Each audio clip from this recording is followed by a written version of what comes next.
Good evening. I'd like to welcome all of you to the regular board meeting of September 18th, 2018. At this time, please turn off your cell phone phones, okay? Including myself. I would also at this time like to ask you to stand for the Pledge of Allegiance. I pledge allegiance To the flag of the United States of America and to the republic for which it stands, one nation, under God, indivisible, with liberty and justice for all.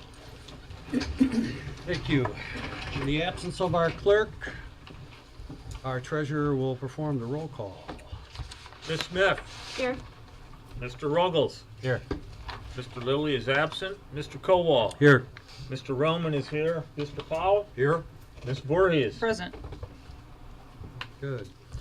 Next is item 4, approval of the agenda. Mr. Treasurer. I'd like to add an 8B, Mr. Supervisor, which would approve the special board minutes, meeting minutes from September 12th. Also, add into old business 10C, the Hillview Well House rehab. And then I'd like to add under new business 11G, fire code amendments. And then we also have, I believe, if you have 11F proclamation for Constitution Week. Does that need to be added? I think that may need to be added, I'm not It's sure. 11F. Yeah, it's on there. Oh, I beg your 11F pardon. is there. We had two of these things, 2 of them floating around, so. Okay, and Yeah, then also to remove 13A. Oh, no, 13B. I beg your pardon. Excuse me, Mr. Supervisor, remove 13B. 13B. I may have misinformed you. We're good. Okay. Looking for a motion for the approval of the agenda? I'll make a motion to approve the agenda as amended. Motion? Support. Motion and support, all in favor? Aye. Ayes have it, thank you. Next, we move on to item 5, public comment. You have 3 minutes to state what you have to say. You'll state your name for the record.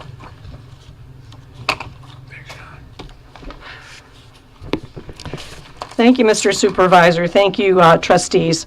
I'm Oakland County Commissioner Eileen Cowell, and I just wanted to touch on a few items that are county-related. One that came up at the last board meeting that everybody's familiar with is the issues that we had on the primary election day and not having enough ballots in some instances. So I just wanted to let everybody know that immediately after the primary election day, at the next board meeting, 2 days later, we appointed a 4-person committee of 2 county commissioners from the Republican side, 2 from the Democrat side. So it was a bipartisan committee to look into what went on to make sure that this doesn't happen again. They've had several hearings with local elected officials, with the public, and they are due to be issuing a report of policy recommendations this coming Monday on September 24th. And I can say with one thing for certainty that it was commented here last time that perhaps more funding is needed. It was not a lack of funding. So we're trying to get to the bottom of it, and it could be just a freak election and the dynamics nobody expected, but we want to make sure that we protect the integrity of people's votes and that this doesn't happen again. The other thing, and many of you may know that I've been involved in anti-human trafficking for a number of years, and I've served on the Attorney General's Michigan Commission on Human Trafficking. While I was in the legislature, I'm now one of the people on the task force for human trafficking at the county level. And on Monday at 2 o'clock at Common Ground, that's on the county campus there will be a press conference announcing great strides in 24-hour access for victims via texting, via video or live chat online. Common Ground has been very busy training people because, they have to be trained in how to handle victims, so that we will have an actual place to refer them to, somebody that will be able to take their calls other than a national hotline. So this is a big step forward, along with our county website, where we put up a web portal for resources for human trafficking victims, and we keep making strides in chasing human trafficking out of our county and out of Michigan. Lastly, on Thursday, we'll be adopting our triennial budget, and we budget 3 years at a time, and we have a 5-year overall revenue forecasting. And we typically, the budget is passed unanimously by the time it gets through the process. We do a lot of budget hearings. There's a lot of questions that are asked and answered. So we do our due diligence in looking over all the details of the budget. And we have a 4.04 county millage, which is the lowest in the state. And probably will end up going a little bit lower as time progresses. Mr. Roman would be familiar with heavy rollbacks. And that and the Indigent Defense Commission Act, which we have no idea how much that's going to cost us. So that's it. And you guys know where to find me if you have any questions. Thank you. Thanks. Thank you very much. Anyone else for public comment at this time? Yes, please come forward. Barb Allison. What? Come to the microphone, Barb. They won't hear you on the television. Barb Allison, 6455 Cooley Lake Road. I'm here on behalf of the White Lake Historical Society. We held our 33rd annual Kelly Fisk Farm Festival on September 8th and 9th. The White Lake Police Department had their 5K donut dash that Saturday morning. We think it's a great event there. We hope it continues to work out for them. We wanted to thank some people tonight, Township offices and the various people that helped with the event, from promotion to showing up to work to supplying corn stalks. Many that helped out have done so for many years. We appreciate the presence and participation of the police department and the fire department. The Friends of the White Lake Library have held their fall book sale there for many years. We had Lydia Barnes Potter, the Waterford chapter of DAR, the National Society Daughter of the American Revolution. They sponsored our grant for the barn painting this summer, and they helped us out at the festival. And other local nonprofits were Chief Pontiac Programs Committee, Huron Valley Community Coalition, Huron Valley Optimist Club, and the North Oakland County Storytellers. We had great sponsors in Leo's Coney Island and Flagstar Bank. Also General RV, Meijer, Walmart, Absopure, Interstate Distributors. We had a lot of local businesses provide door prizes. We want to acknowledge them. We know that they are very generous with us and other organizations and events in the community. Applebee's, Billy's Tippin' Inn, Century Bowl, Culver's of Waterford, Dairy Queen of White Lake, Dave and Amy's, Flowers of the Lakes, Graceland Wine Shop, Highland House, Jet's Pizza of White Lake, Papa John's of White Lake, Petaway, Tropical Distributors, White Lake Brunch, White Lake Inn, White Lake Square Barbers, and Your Fit Club. We wanted to thank everyone who came and helped out. That's not a complete list of everyone that was very nice to help with the festival this year. But thank you to everyone that helped out, to all of our guests. We hope you had fun and made some great memories. We have 2 events coming up in October. The North Oakland County Storytellers will be holding Scary Stories in the Barn on the 13th. And Fisk Farm Halloween is a family event on October 20th in partnership with the Parks and Rec Committee. We'll have Trunk or Treat, an outdoor movie, a scarecrow contest with prizes awarded, refreshments, and games in the barn. And there may be another event out there in October. It's not my announcement to make, but it's the Empty Bowl Project, which is a great fundraiser. So if you keep an eye out on Facebook and our website, we'll help them promote that event. So thank you. Thanks for coming in, sharing all that with us. Anyone else for public comment? With that, I'll close public comment. Move on to item 6, consent agenda. Just for you students that are out there, the consent agenda is a list of bills, revenue expenses, check disbursements, department reports from the various police, fire, community development, treasury reports, and things of that nature that are compiled in a general bundle, so to speak. They're reviewed by the board members. It's typically paying the bills every month, the bills that come through, the light bill, the gas bill, the insurance bill, the workman's comp bill, et cetera, things of that nature. So that's when these items go under one auspice of this particular title. So, that being said, moving on to looking for a motion to approve the consent agenda. Mr. Roman, Motion to approve the consent agenda.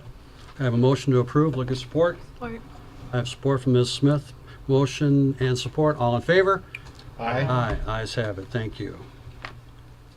Chief, we have a presentation for the Police Youth Academy.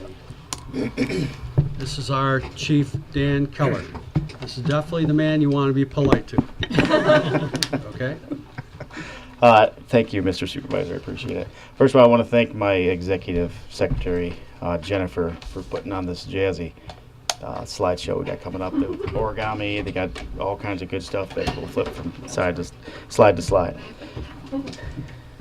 The Youth Police Academy is meant to expose students to the various duties associated with law enforcement profession. The law enforcement community will benefit by exposing the Youth Police Academy cadets to the profession of law enforcement, thereby possibly influencing or reinforcing future career choices. The Youth Police Academy also aims at influencing future, possibly life-altering decisions related to reckless behaviors. The Youth Police Academy cadets will gain a better understanding of their communities, resulting in an improved relationship between the law enforcement and the citizens that it serves. Most importantly, Academy cadets will have fun, exciting, and educational experience with other students from White Lake and the surrounding communities and the representatives of the White Lake Township Police Department. I'm going to move on to the next one. Look at that fancy stuff right there. Wow. Look at that, she just comes right out of thin air. Okay, so this, it's a week-long program in the summer for 7th and 8th grade students who are interested in law enforcement. And it's a free program, so there's no cost to the students or their parents. And it's really, we can do that through donations. We get $1,000 from the Huron Valley Optimist Club, and we got a new grant this year from the Oakland County Bar Foundation, which I believe Lisa is a part of.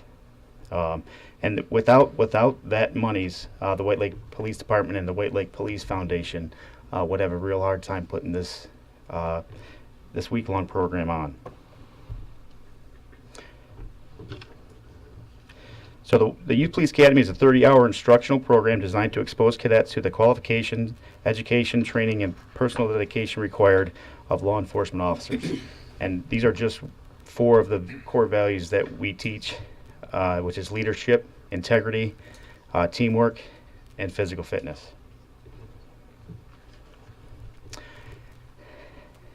This is my favorite, quite honestly. That's that I'm the handsome guy in front of the students. The morning calisthenics, so I get there's 39 students, cadets this year, and I get to run them through calisthenics in the morning. It's about an hour long. We stretch out, we hit upper body, lower body, and core. We do push-ups, sit-ups, leg lifts, squats, and then we usually finish off at least the first few days with sprints. The first day it equates to about 12 minutes of exercise, and the kids are really struggle through the 12 minutes. A lot of them do, and then we build from there. So it goes from 12 minutes to 15 minutes to 18 minutes, and finally the last day, Thursday, we set cones on the 35-yard lines of the football field, and we run for 25 minutes. And during that 25 minutes, we do upper body exercises, core, and lower body exercise. And by the time it's over, the kids still want to do some more. They're exhausted, but they built up throughout the week the confidence to do the 25 minutes, which is outstanding. We have guest speakers throughout the week. This year we had Supervisor Caldwell speak. He spoke about leadership and what the township and the relationship with the township and the police department, what that is. And we also had Lisa Hamami come out, and the kids were riveted with her the courtroom side of law enforcement, how we deal with the when it gets to the court system. She did a great job.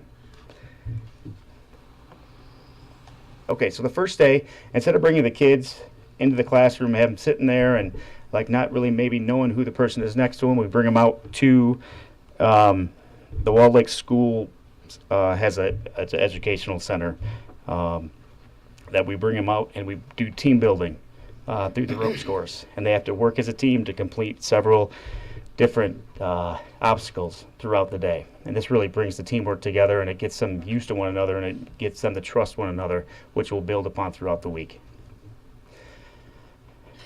That origami is good stuff, right?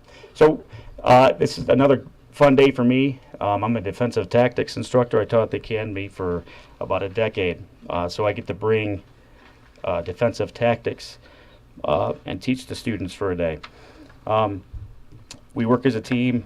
In the classroom, we talk about the proper use of force and the proper way to effectuate arrests. And then we go onto the mats at Lakeland High School. We teach them handcuffing, there's speed cuffing, there's felony cuffing, there's MCOLS cuffing. We teach them all kind of cuffing, and then we teach takedowns for the students, for the bad guys, and then they learn how to punch and kick, and they learn about pressure points. So I enjoy when the kids, like Wednesday morning, they all come back. It's like, oh, I did this to my mom or did this to my dad. They really get a kick out of it.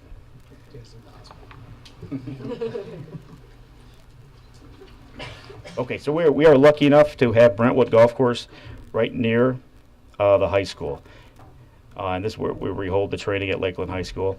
And we teach them about driving. So it's in the classroom, we teach them in the morning about proper driving and the effects of speed, what speed has in the vehicle. And in the afternoon, we get out, we get the golf carts out, and they do serpentines, and they do decision making. You go straight, you got to tell them to go left or right, and they have to make the proper decisions. And as you can see, they have a good time.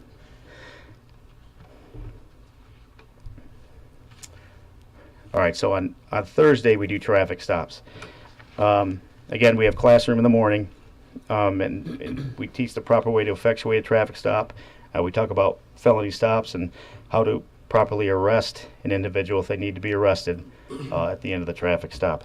And then in the afternoon, we go over scenarios. And it's some scenarios of just going up and making a regular traffic stop and issuing someone a citation, to arresting someone who may have a warrant, to the most dangerous, which is the felony stop.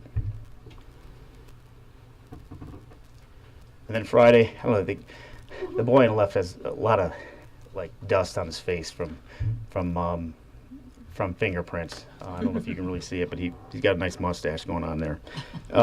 So this day it's crime scene investigation, and throughout the day we give them a crime scene which we lay out in the classroom, and they work as teams to deduct and reason what happened in that crime, and then they present that at the end of the day.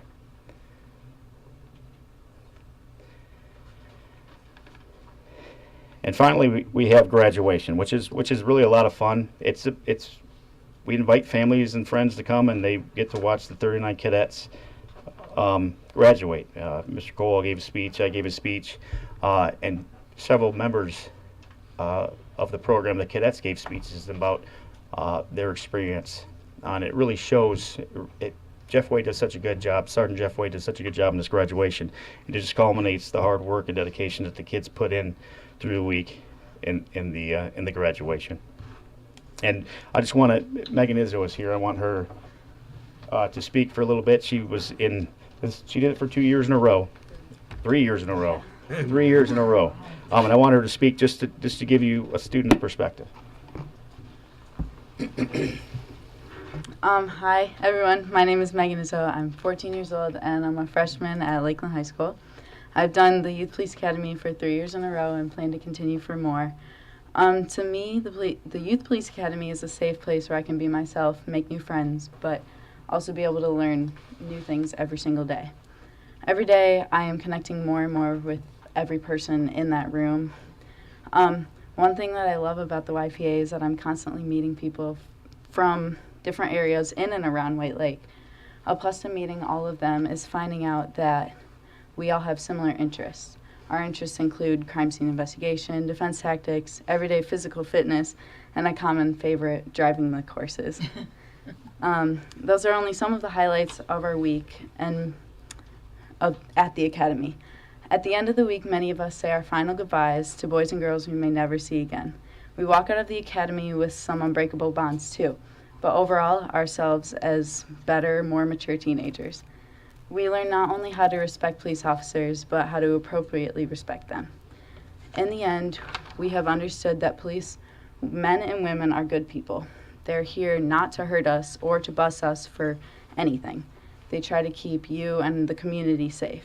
In the end, I am very grateful to have this opportunity every year to attend and be a part of the Youth Police Academy. I've made so many memories the past 3 years and plan to make many more as years go on. Thank you.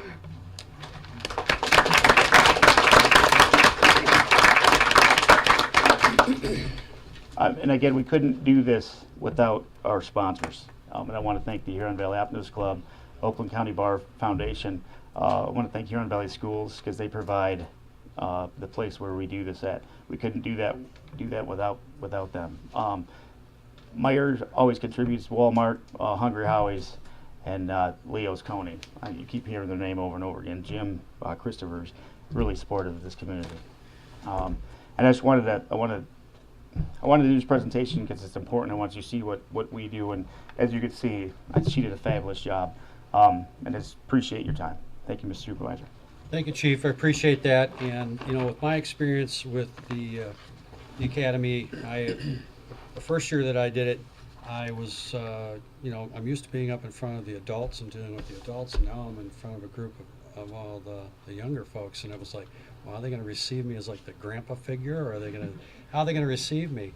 And these young adults, as I will call them, were very respectful and very attentive, and they had quite the interest in this particular opportunity that was put before them. And it's very easy for me to see that the investment we make in our youth will come back to us many, many times. If we ever have anybody wonder why we're doing it, we have to look around nationally and see what's going on. We try to have an outreach program in this community that does just that. It literally reaches out to our younger folks, and through our Citizens Academy that we have, which is another great program, which at some point, Chief, I would like you to do a full presentation on that too. So these are the things that we try to make our community a little bit better by every little thing that we do. So, Chief, I commend you for your efforts and your service. Thank you.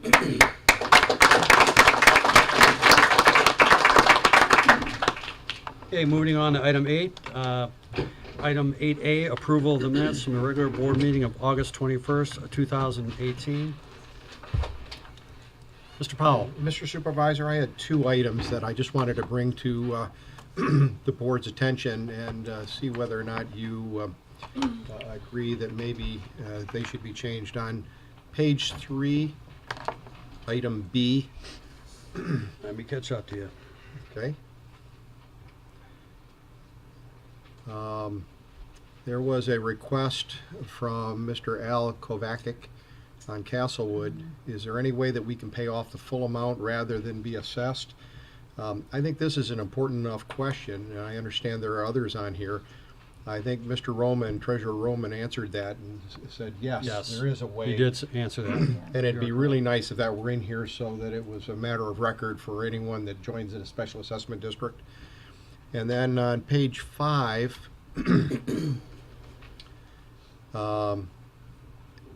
down at the bottom, it's Clerk Lilly making a statement. The very last, second to last sentence, it says, he is happy Mike was able to secure the money for this project, referring to the funds that you brought in from the state, Mr. Supervisor. I really think that word Mike is extraneous. I think that ought to be Senator Kowal instead of Mike. I think that would make a great deal of sense there. If there are no other suggestions, I move to approve the minutes as corrected. Any other board members' comments? Okay. You move. Looking for support? Support. A move and support. Motion? No. All right. All in favor? Aye? Aye. Ayes have it. Okay. I got that a little turned around. You had me going there for a second. Okay. Sorry about that.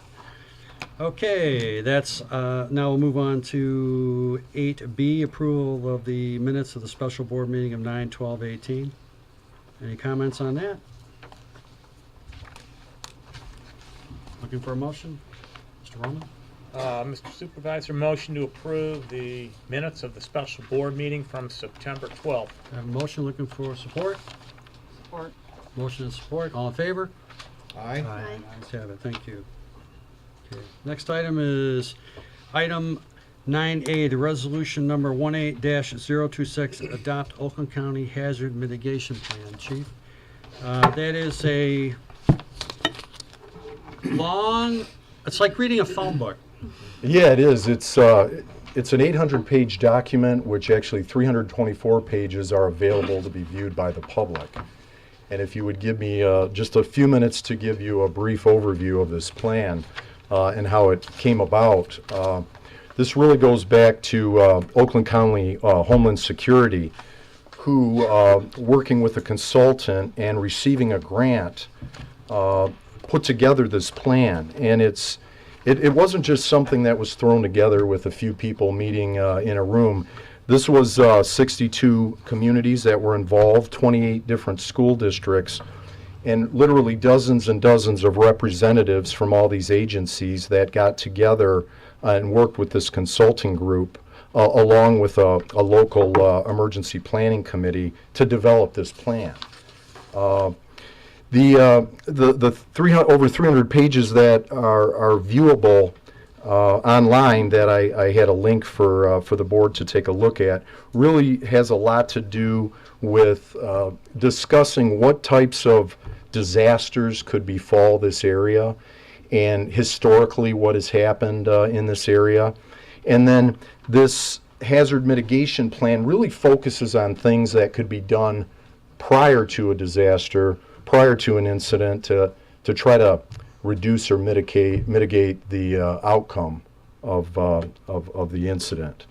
And so why it's important to White Lake, and it's going to be important to the other communities, is that in order to receive FEMA dollars in the future, you need to adopt this plan. And really what that means is sometimes FEMA may come up with monies, federal dollars that are available before an incident occurs to shore up your community in one area or another.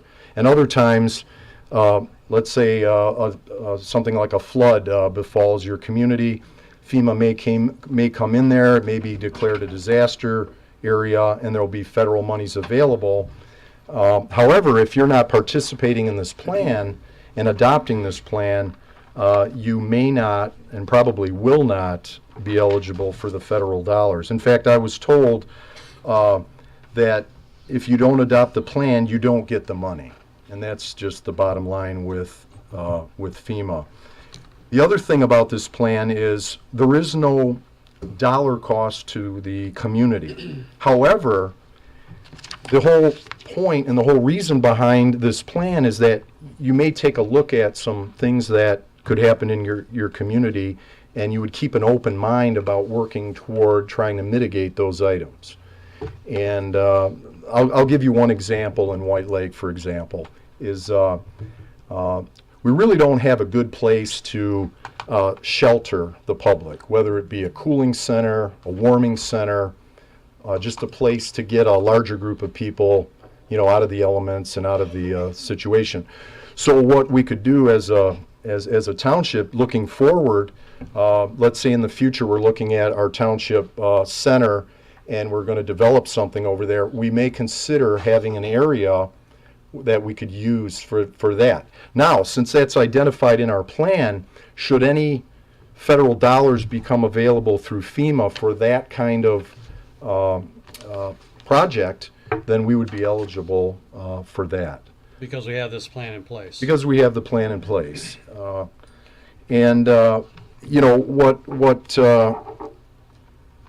What's important just to remember is that in a way this is kind of a formality, but yet if you don't adopt it, then it's not a formality.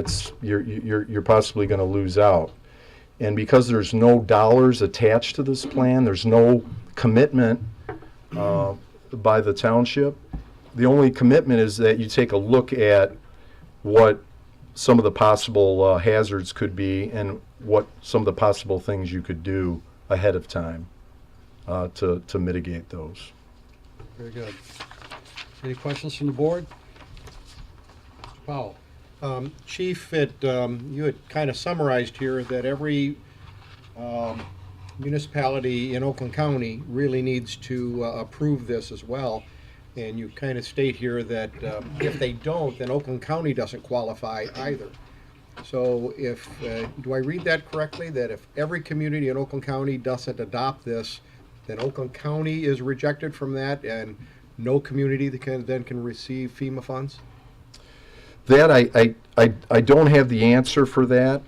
I think there's some jeopardy involved. I can't say for sure that that's the case, that the entire county would be, X'd out of that. But there's certainly, I think it could jeopardize the receiving of funds. Thank you.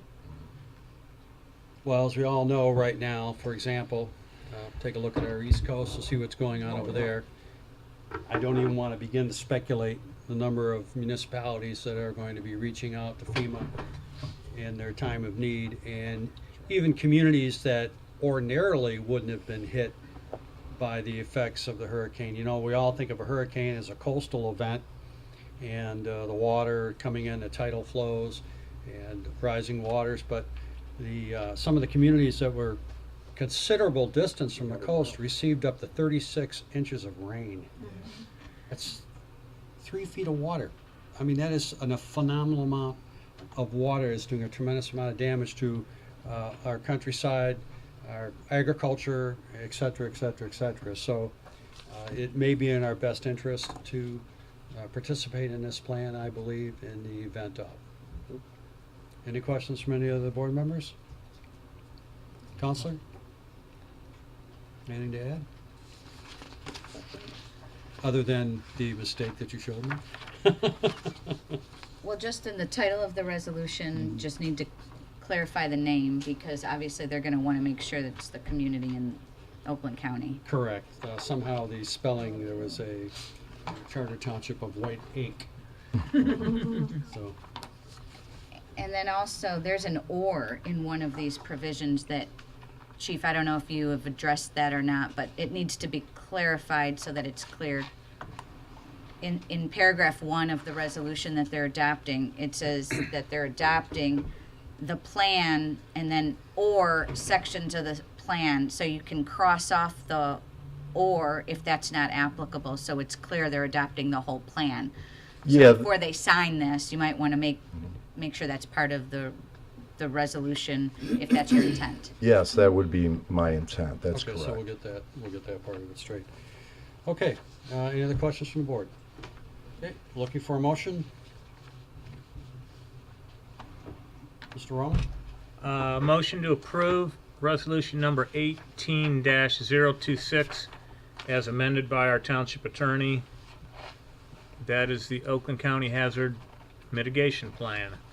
Okay, a motion, I have support by Ms. Smith. All in favor? Aye. Let's have it, thank you very much. Okay. Moving on to old business, request to continue fire department recruitment and training coordinator position. Chief, again, the floor is yours. Okay, thank you very much. I appreciate you approving that resolution, and now we're moving on to my request to extend the recruitment and training coordinator's position through the end of the year. And if you'll just bear with me a few minutes and kind of let me unpack some of my arguments to keep this position should the grant not go through, because we did put in a second submittal for the grant. So the grant funding for this position, which has been ongoing for over 4.5 years, is going to run out at the end of this month. Our recruiter and training coordinator, Harvey Holland, was retained. We had looked at several candidates. He was highly qualified, degreed, a true professional. We brought him on the department, and he's been doing a really good job. Now, a lot of focus has just been on his recruiting. And there's a real critical piece I want to talk about as far as the training aspect and how he helps us. But since a lot of things were brought up about his recruiting, let's talk about his recruiting and what he did. So right now we have 35 paid-on-call firefighters on our roster. 22 of those firefighters were recruited by Mr. Holland for us. We also have 6 in process right now of being brought on the department.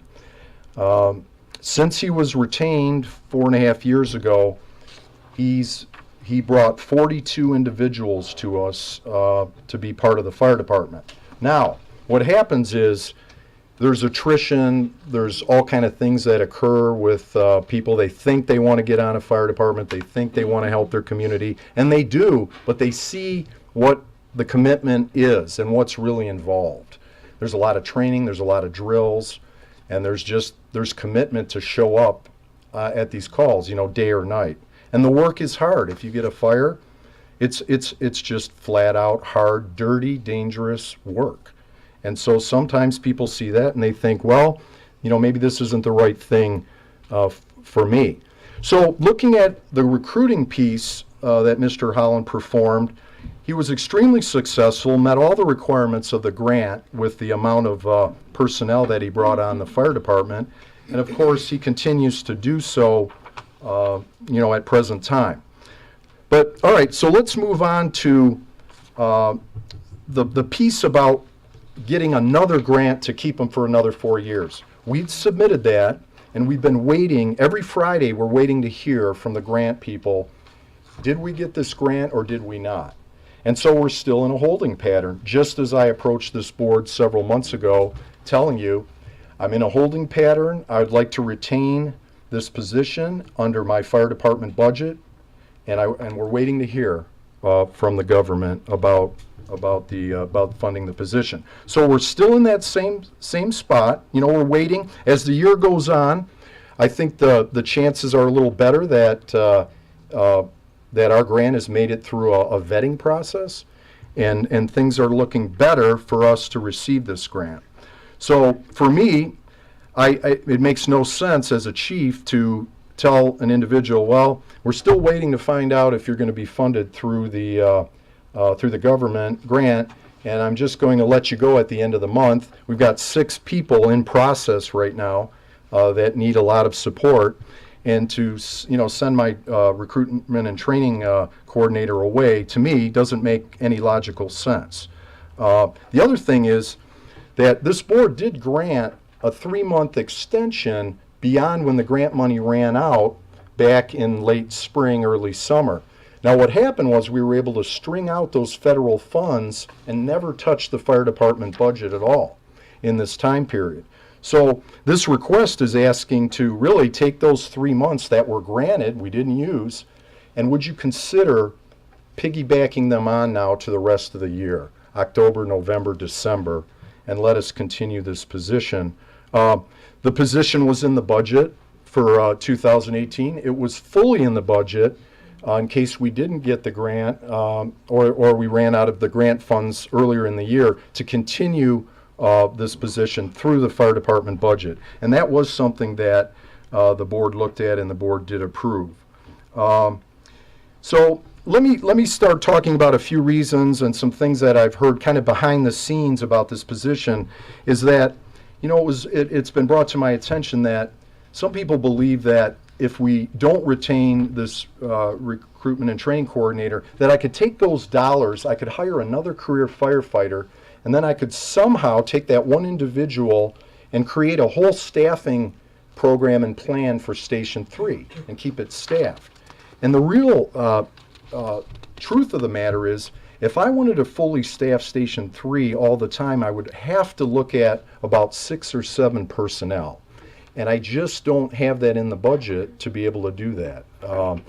But what I do have in the budget and what we've been working on for a little while is to work with paid on-call firefighters, get them trained as fire engine operators, fully trained, where they can work part-time shifts and help us staff the fire stations. And that's what we've been doing, and that's what Mr. Holland has been helping us with pretty diligently. So I think that's an important point there to remember, is that I can't just take that position and turn it into an instant staffing of Station 3. That's just not, it's not going to happen. That's not realistic. And I know some people have said that, well, you know what?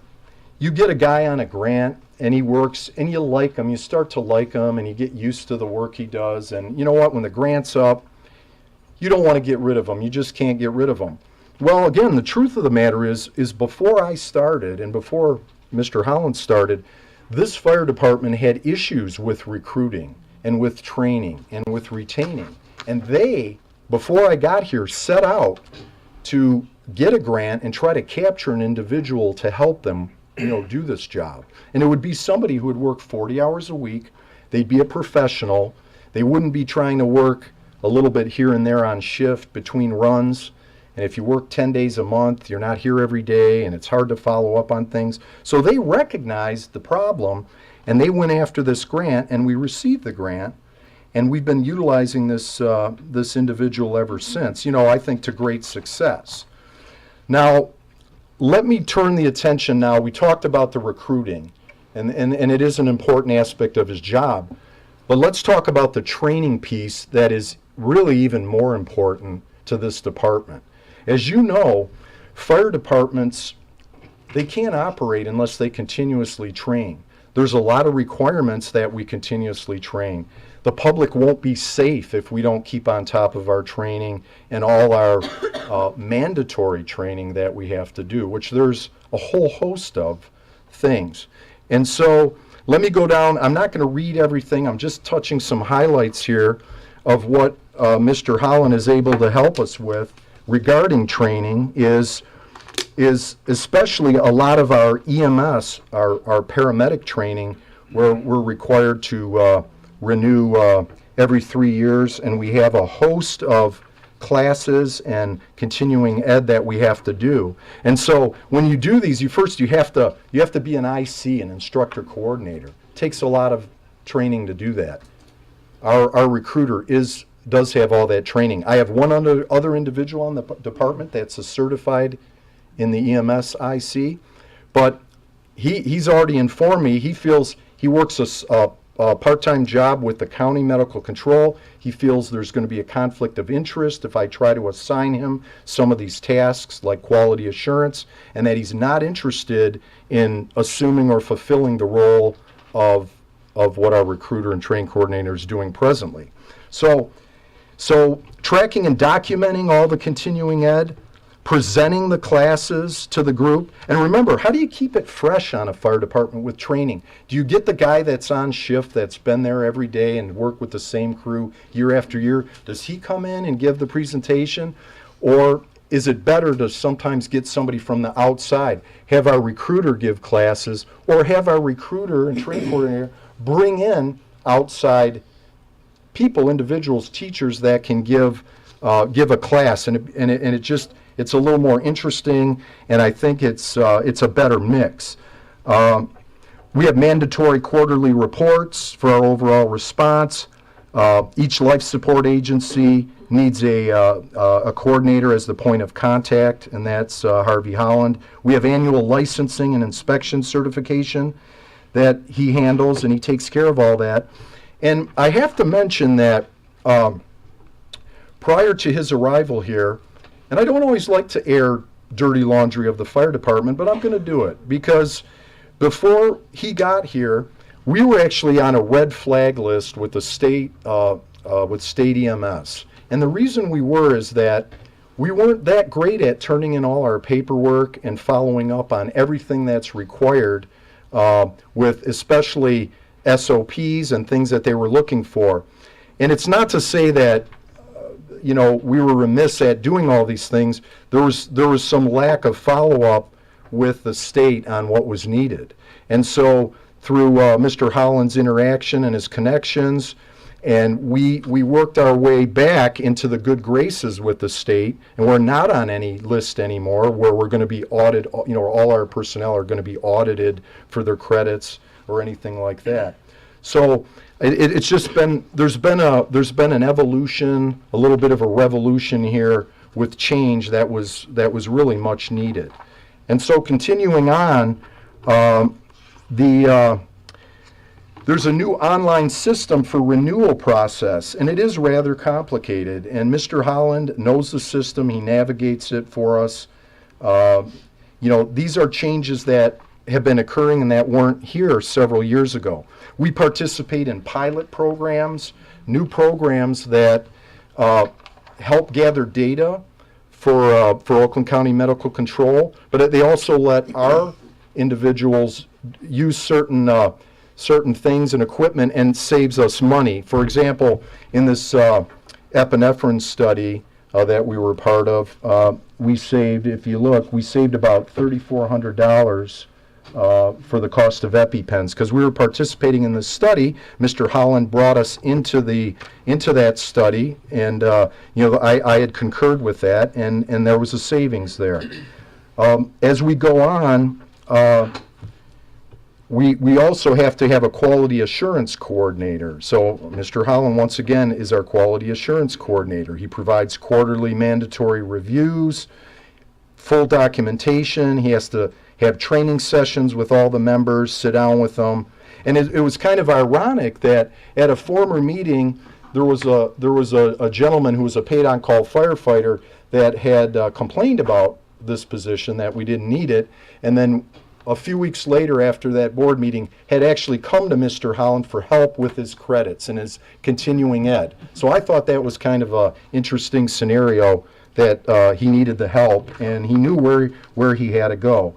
He's also our ACES representative. That's an agency continuing ed sponsorship rep, and you have to be a state certified EMS instructor to get that requirement. And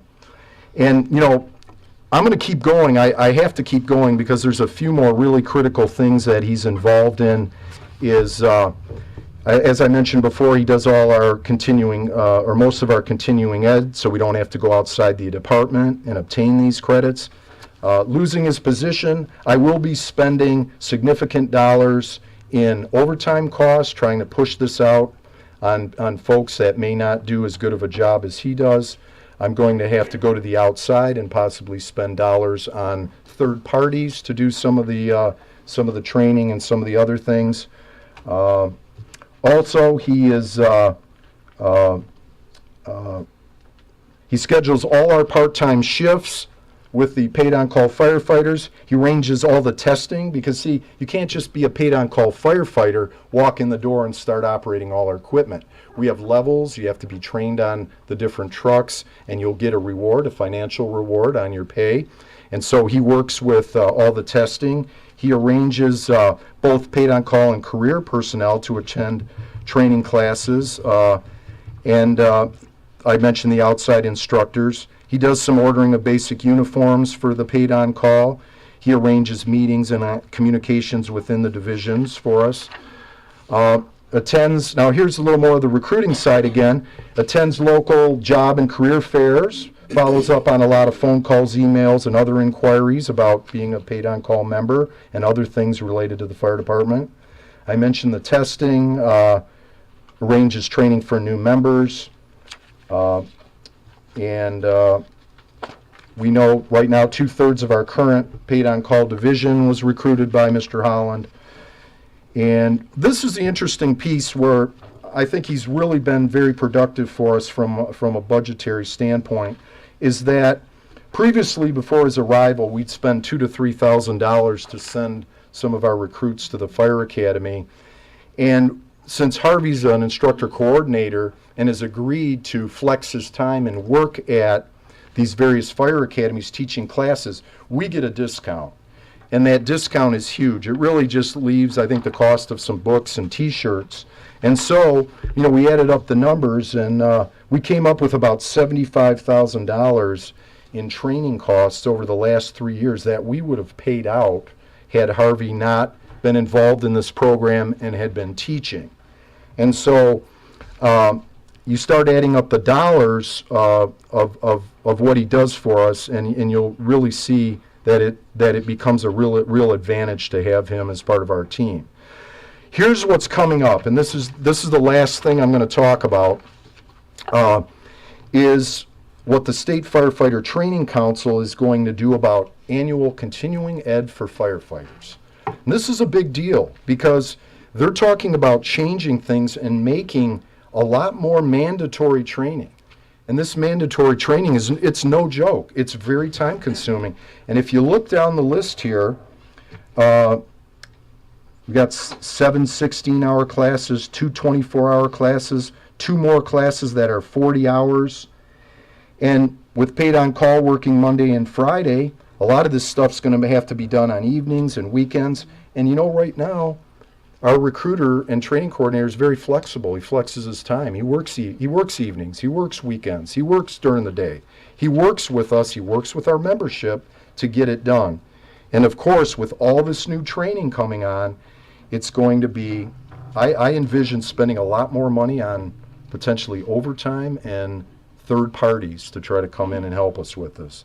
So I really think that if you take this as a whole package, if you really listened to all the reasons why I'm asking for this extension, and it's really just saying to the end of the year, because what I want to do is wait for the grant and then talk to you at budget time and say, hey, look, either the grant came through, great, look at, we're adding this into the budget, we're covered for another 4 years, or if it doesn't go through, open up another discussion about this position with you at budget time.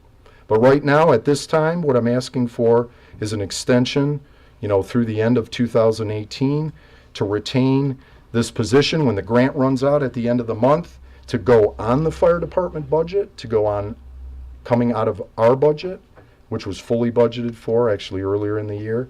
So there's no issue with funding, and to go ahead and allow us to do that. Thank you, Chief. That was a lot of information that I believe the board was looking for. This type of presentation to quantify and qualify what this position was all about. It would have been nicer if we'd have had this a little bit, a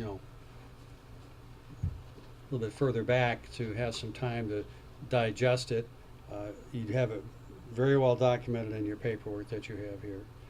The significance of just the savings and the cost of not having to farm out, so to speak, to third-party organizations is a considerable savings, and that's just dollars that you can touch. It's not necessarily time, transportation, et cetera, et cetera, et cetera. Other things that can be actually have real hard cost to them, but it's a little bit tough to track. Any of the board members have any questions? I actually, one of my favorite things to do every year, which is coming up September 30th, your annual fire open house, is talking with Harvey. Like my husband will say to me, Andrew, we have to talk to Harvey before we leave. I absolutely knew most of that stuff. And I'm assuming that these are all your new recruits, Harvey, with a few exceptions? These are my words. Yeah, it's a little intimidating, I will admit, from my perspective, to see you guys all walk in. Thank you for being here. But once again, I would love to see Fire Station 3 staffed. That's my station. I know we generally have great response, but I would love to see it staffed also. Thank you, Andrew. I have a comment, brand new comments, or Please. just questions. So I felt comfortable with this with your previous presentation a couple months ago, and I just want to take a minute to encourage my colleagues to support this. Chief is very conscientious and thoughtful if you get to know him, and in my opinion, he is not just simply asking us for something, he is here strongly advocating for it. No. And for the students here, I just want to let you know that he has so much experience, and correct me if I'm wrong, I think he has about 32 years and 12 as a chief, and he is a previous fire marshal and inspector, and he has a master's degree in business administration. So when he comes and looks at things, he's not looking at them lightly. So I am in full support of this, and thank you all for coming. I assume you're all here to support it as well. And I just want to take a minute to encourage my colleagues to join me in supporting this. It's already budgeted for, so. Thank you very much. I appreciate those kind comments.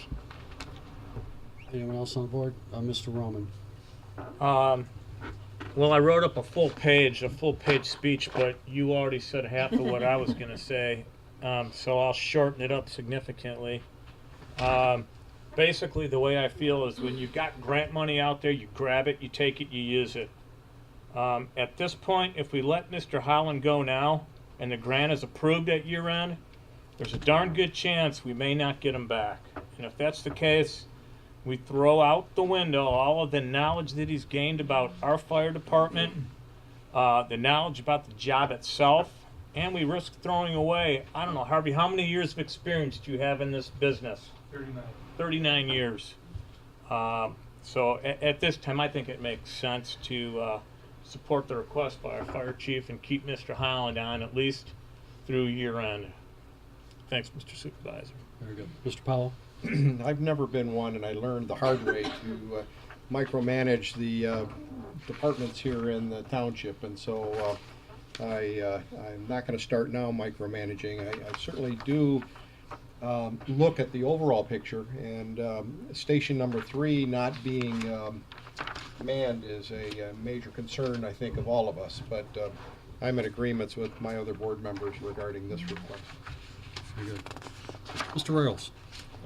Yeah, I think it makes sense to approve it to the end of the year, and I hope we get the grant. So, good luck, and I'm sure we'll talk about this again. Thank you. Well, one of the things that I would like to say is that some of the points here that the board members make, I would just be repeating, but one specifically, I have to go right along with Mr. Powell, is that you have a great degree of difficulty finding people that mesh. And when you have someone that meshes, if you were to let them grow prematurely and all of a sudden something comes up and they have another opportunity, of which you could not blame them if they went someplace else, because they're looking out for their life. But it would be detrimental in the sense that we would now be reliant on outside sources and potentially doing a sort of a scramble trying to bring people up. One of the difficulties that I see is that for all of the state agencies is now, and I know there's a few persons in here in particular that I can look at and I know they'll shake their head, is the paperwork that now is mounding up.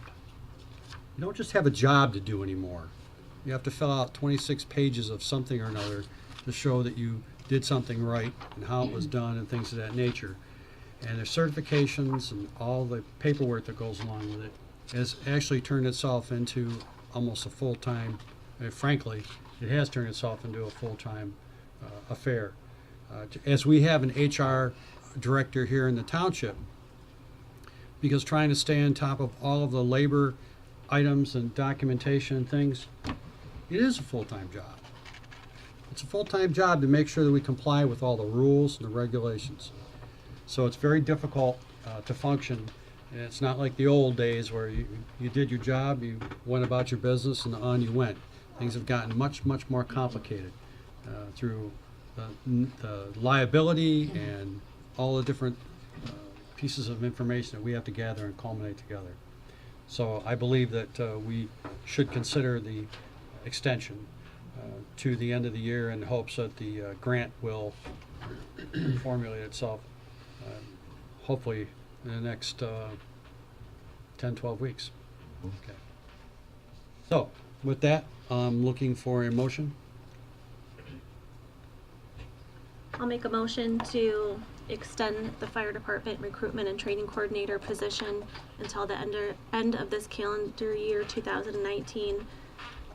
I'll support that. A motion by Ms. Smith. 2019. Excuse me, 2018. 2000. I apologize. That's all right. Motion by Ms. Smith, support by Andrew Voorhees. It was to extend the terms of the contract, right? Correct. Extend, yep, extend. To the end of the year. Okay. Okay. All in favor? Aye. Opposed? Ayes have it. Get back to work. Thank you very much.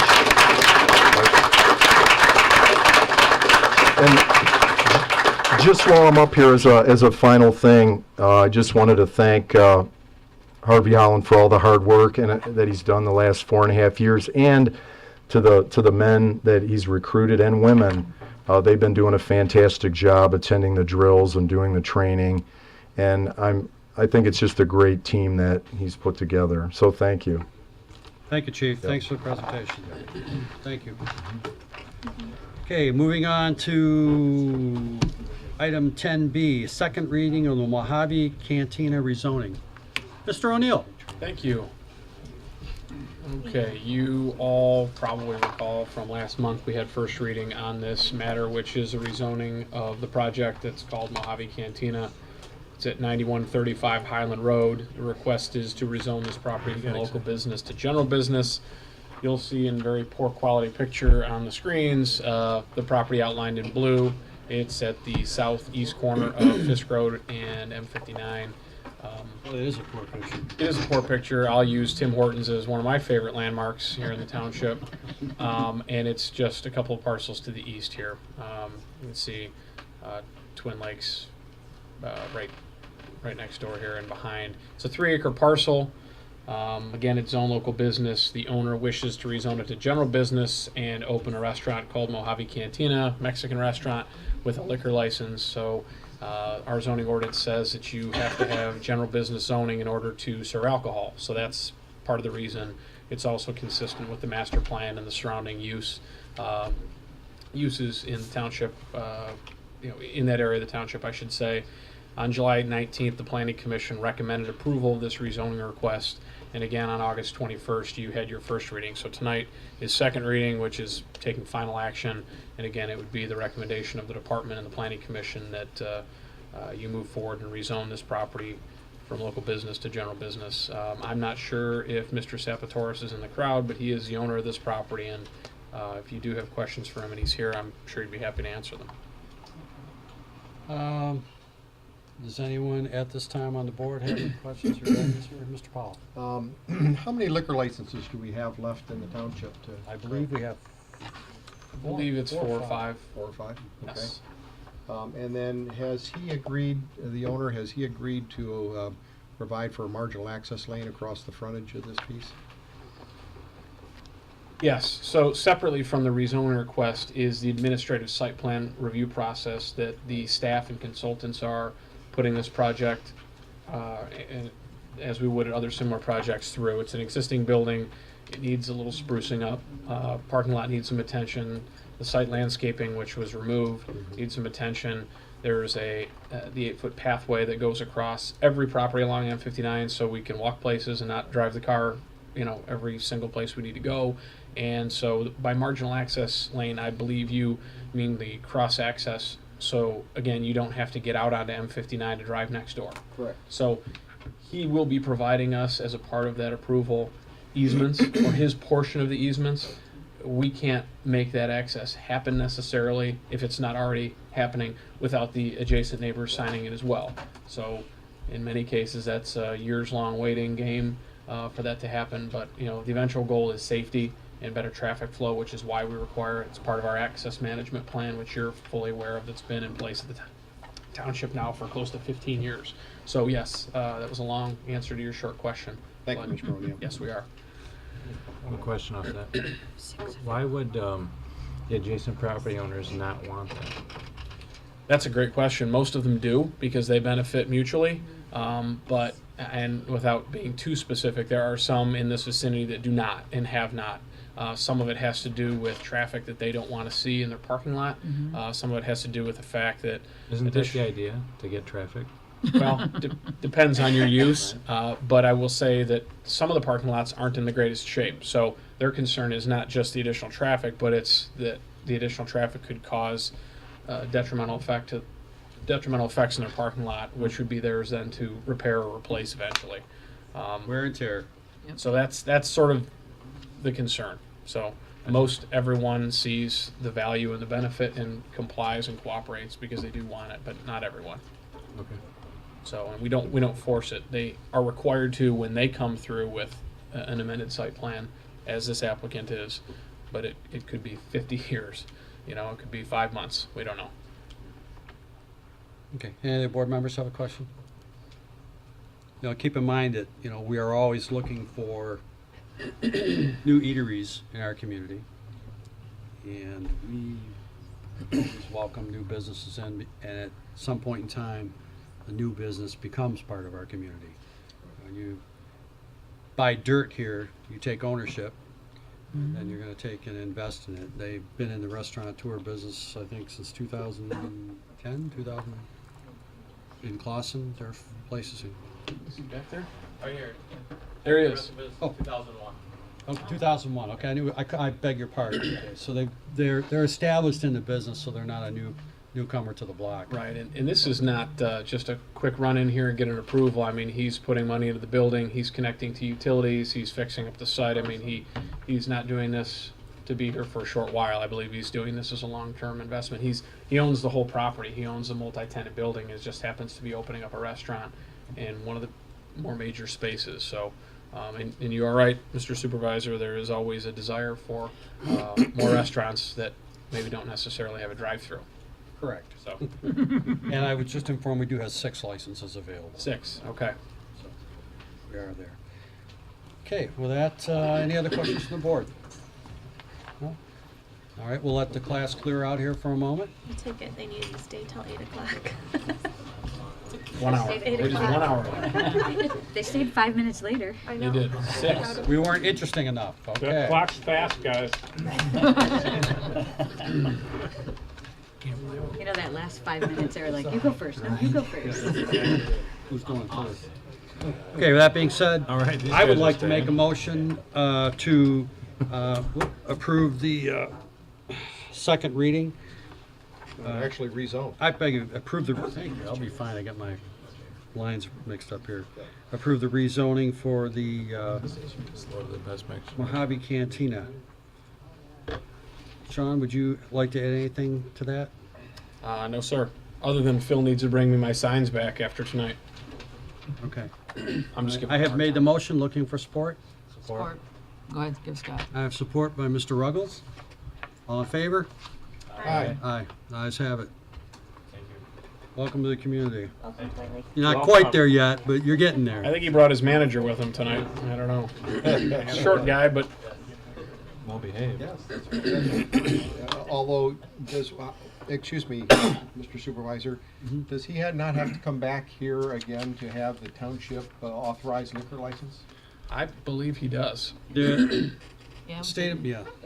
I believe he's made application. He's working through that process. The planning commission had a similar question about where he stood, and I believe he was going to make. But some we need to phone have the calls back rezoning there. done If, in order to. Correct. yeah, if he's applying for one of the quotas, it's an on-premise quota, which still does, the only thing that still requires local government approval. Otherwise, the state can. Yeah, if he transfers one in, then he does. Yeah, if he not need to transfers come. one in from the county, then it wouldn't need your approval. We don't have any jurisdiction on that. Okay, that being said, moving on to item 10C, which is the Hillview Well House renovations. It is old business. We did discuss this back in August of 15, August 15th of 2017. 2017. Okay, I knew it was a 15 in there somewhere. Mr. Potter, the floor is yours. Okay, thank you, Mr. Supervisor. So, real quick, I apologize for having this late on the agenda. We were waiting for some numbers to come back.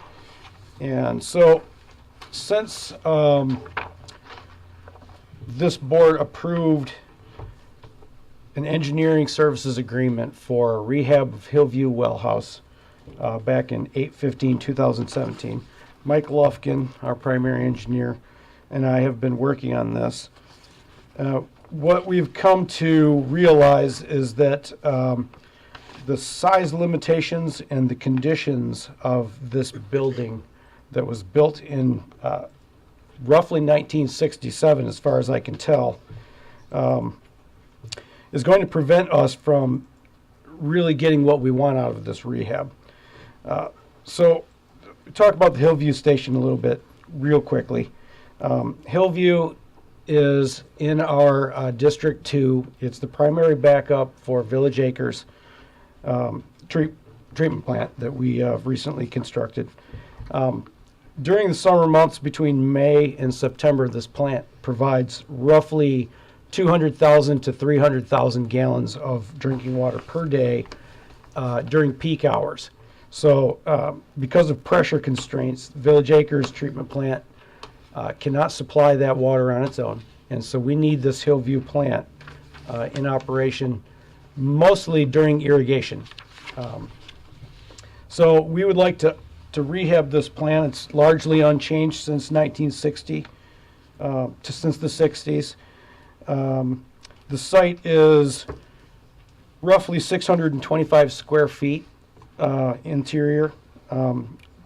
What we would like to do is talk about demolishing this building rather than putting all new piping and new electrical and new chemical equipment in this existing building and largely having the same design that we have now.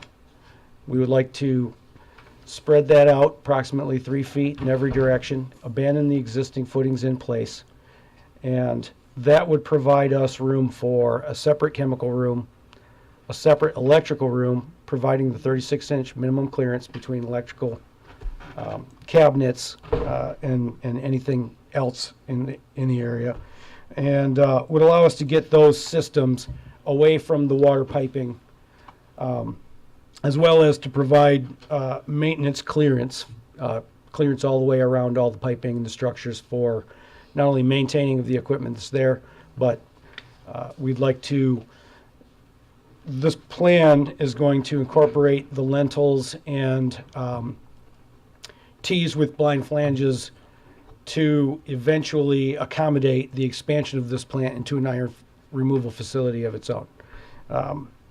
We have in place, roughly a mile down the road, a booster station and a pressure reducing valve that has the ability to feed water from this district into the center district of town, Twin Lakes Village, Suburban Knolls, most of our businesses in town.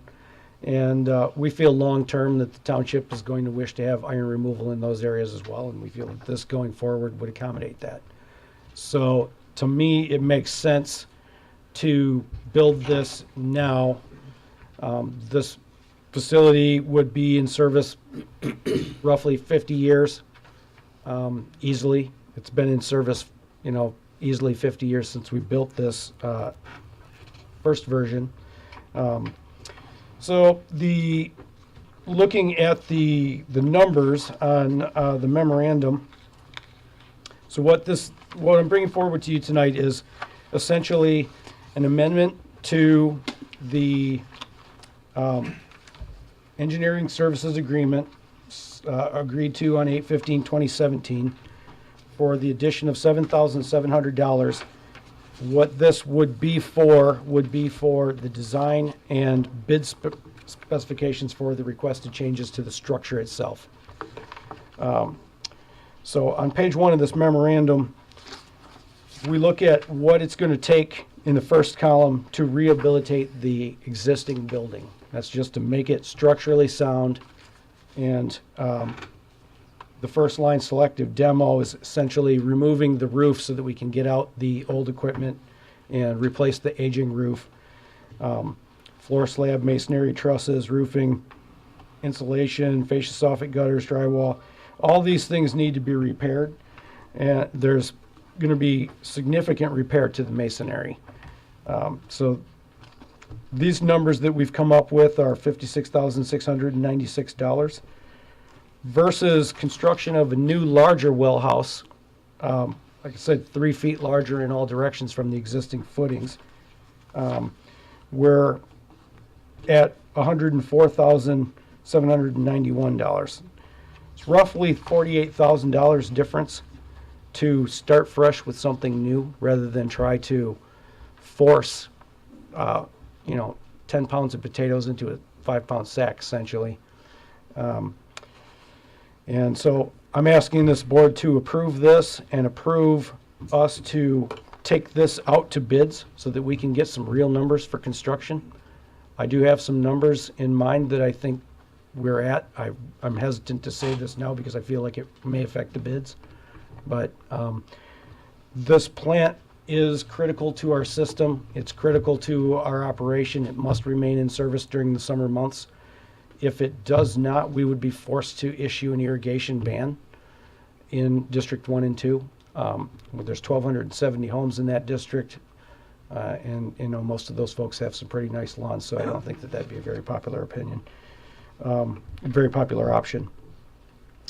So with that, I'll turn that over to you. And one last thing, we would like to request bids for construction this season We are under a little bit of a time constraint as we need that plant back in service by May 1st. We would also like to alternatively, May 1st. So we can generally take it offline September 1st, and then we can use Herondale Booster Station to supply any kind of peak demand that's higher than normal. But from May 1st on, we have to have this plant in service. So we would like to request bids for construction this season, and then alternatively for next season to see if we may be able to achieve a savings, allowing a little bit more planning for our, potential bidders. Very good. Okay, any questions from the board members? Mr. Roman? Aaron, how long do you think construction would take for this? Do It's you have gonna- any idea? It's going to be tight. It will probably take all the way up until May 1st. Now, it's going to take us If they roughly. can find someone to do the work. Oh, we can find somebody to do the work. We'll have bidders. I guarantee we'll have bidders. Well, first of all, Reliance Building Company, I think, would be one of the bidders that built our Village Acres site. The materials in this are going to stick with that standard. It's going to be sandstone, textured block with the green metal roof, the same as Village Acres, the same as the Dublin Center. So, we like that finish. It's extremely durable and maintenance free, which I think serves the township in the long term. And so we're kind of establishing that as the township standard for anything new that we build, just because of that. I think ahead of the curve, if we can.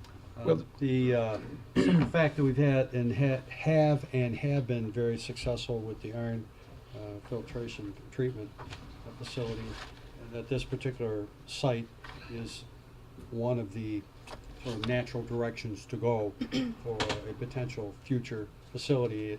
It only makes sense to prep it now versus trying to come back and retrofit it after the fact. I've been in that particular plant. It's extremely tight quartered. There is no separation. There's quite a bit of evidence of, where the chemicals should be contained in a separate area, and it is taking away from the longevity of the switching equipment and things of that nature. So I do have concerns about that. So I'm in full support of moving forward with this and trying to move this along as quickly as we can. Yeah, so some of that equipment that's in that site appears to be original to the original well house, especially the pneumatic tank is in terrible condition. It's been patched many times. So the existing well house does have the one room design. It's just the typical 1950s, 1960s design. So the piping, the electrical systems in there have been exposed to chemical attack for decades. Sometime. So it's past its useful life, and it's time to rebuild it. And we don't feel that it makes sense to rebuild the site but keep the 1967 structure and all the constraints that come with it. The building will be more energy efficient. It'll be better use of space on the inside. When we looked at the comparison of the prices, and it was less than $50,000 difference estimated, it seemed like a no-brainer. Very good. Again, any questions to the board members? Yes, Mr. Powell. Aaron, I'm assuming that this is not budgeted for this year's, in this year's budget. This is capital expenditures. So these aren't coming out of operating funds. These are capital expenses. We do have this budgeted for this year. $104,000, you have that all budgeted for this I year? had $350,000 for this project budgeted for this year. Okay. As usual, I grossly overestimated the amount of work that we could get done in 1 year with the staff that I have. And so here we are at the end of the year. We planned on having this completed, but we're close. The design is essentially done. Now we're looking to make some modifications to it. Is this in the CIP that we're looking at tonight, the improvements to the well houses? Is that part of the CIP? I believe that is. Sean, I haven't think you memorized the would- whole thing. Close. Yeah, of There's course. not much that isn't. That's true. Okay. Twin Lakes 1 is also another one that's a 1960s building in Vintage. vintage condition. Back about 20 As in years not ago, good. the Oakland County WRC modified all their requirements because the old style just didn't facilitate the new requirements. And so this has outlived its usefulness without a doubt. And I just want to make sure that the residents know, however, that we do care about the expenses. We're throwing a lot of money at the water system here, and want to make sure that the residents don't think that we have unlimited funds, and next year we're going to increase their fees because we're building things that we don't need to. And I just want to be careful that we don't think that we have unexhaustible funds. So I'd like to comment on that if you don't mind. We have in the past not spent, in my opinion, anywhere near what we needed to spend on capital maintenance. We will be bringing many more of these projects to you to bring our system into a modern standard. I know that this board has seen past photos of what it looked like when I took over, and essentially we've cleaned it up and shined it up, but not a lot of money has been spent on it to actually bring it into a decent condition, with the exception of everything we could paint and fix we've done, but now we're getting down into the things that are some major expensive stuff that we need to replace. I just want to make sure there's some soul searching on staff when this board is asked to increase the water costs to the residents in the township, and so that's going to be a problem. Well, I'd like to speak to that as well, if you don't mind. One of the things in the last couple of years that we've added on iron filtration facility, and with that comes additional sanitary costs to, remove the backwash waste, additional electrical costs when you're pushing water through a filter rather than just out into the system. Our expenses have increased, and we are currently doing a rate study. It is more expensive to produce a higher quality of water. And so, what we're talking about here are capital expenses, and that money has been saved up, and, we continue to add to that with connection charges and things like that. Those all go into our capital accounts. Mr.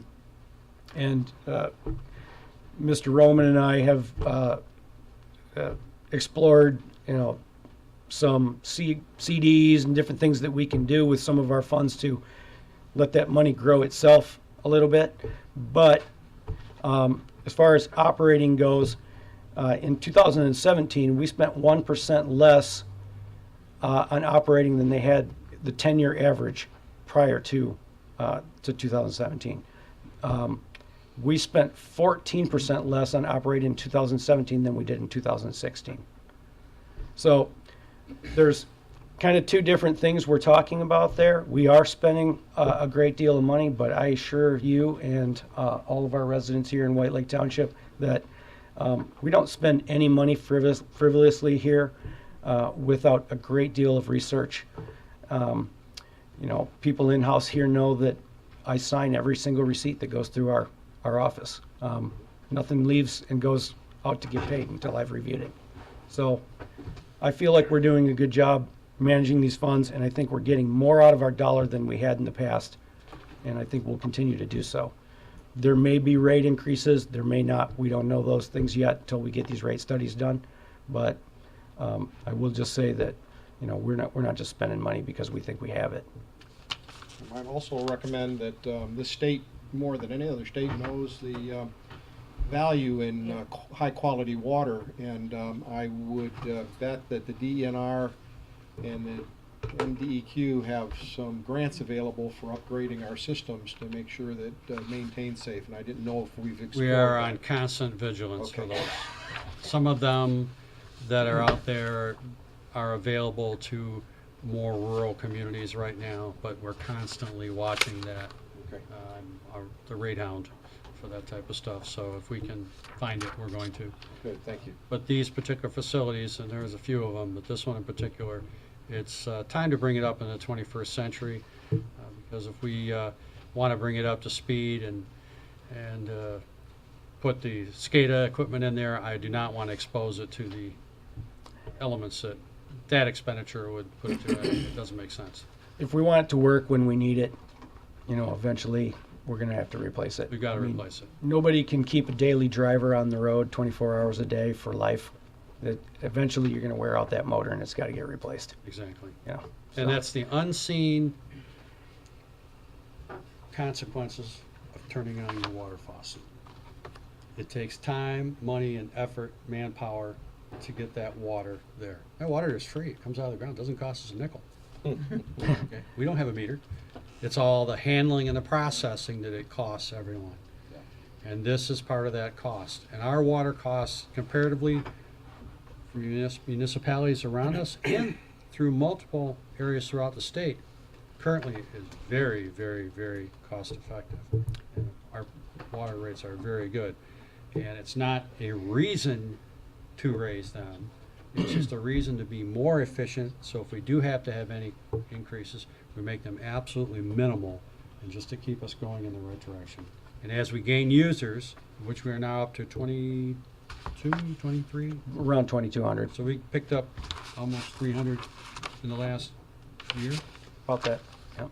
So we'll just pick up those users, and those users will help contribute towards our system. Yep. So some of this is time. So thank you, Aaron. I appreciate everything. Okay. Any other questions from the board Yeah, members? so this will look a lot like Village Acres, correct? No, it's going to be much simpler. Basically, there will be no filters there. It's not an iron removal facility, but it will be new. As far as the building exterior, it will look almost exactly the same. New roof, new hatches, new walls, new doors. That's another issue that we run into with the existing well house. There's only single doors there. Mm-hmm. We can't get a bulk storage container into the building. Right. So that forces us to take chemical deliveries in 30 or 55 gallon barrels, or pump off a truck into small barrels. The more times you handle chemicals, the more likely they are to have spills. You're exposing your operators. They're doing a lot of heavy lifting. For the longevity of my operators, I think that we'd like to get into a situation where we can have bulk storage, pump off the truck into our tanks, knowing we're handling for 6 weeks at a time, exactly like we've done at Village Acres.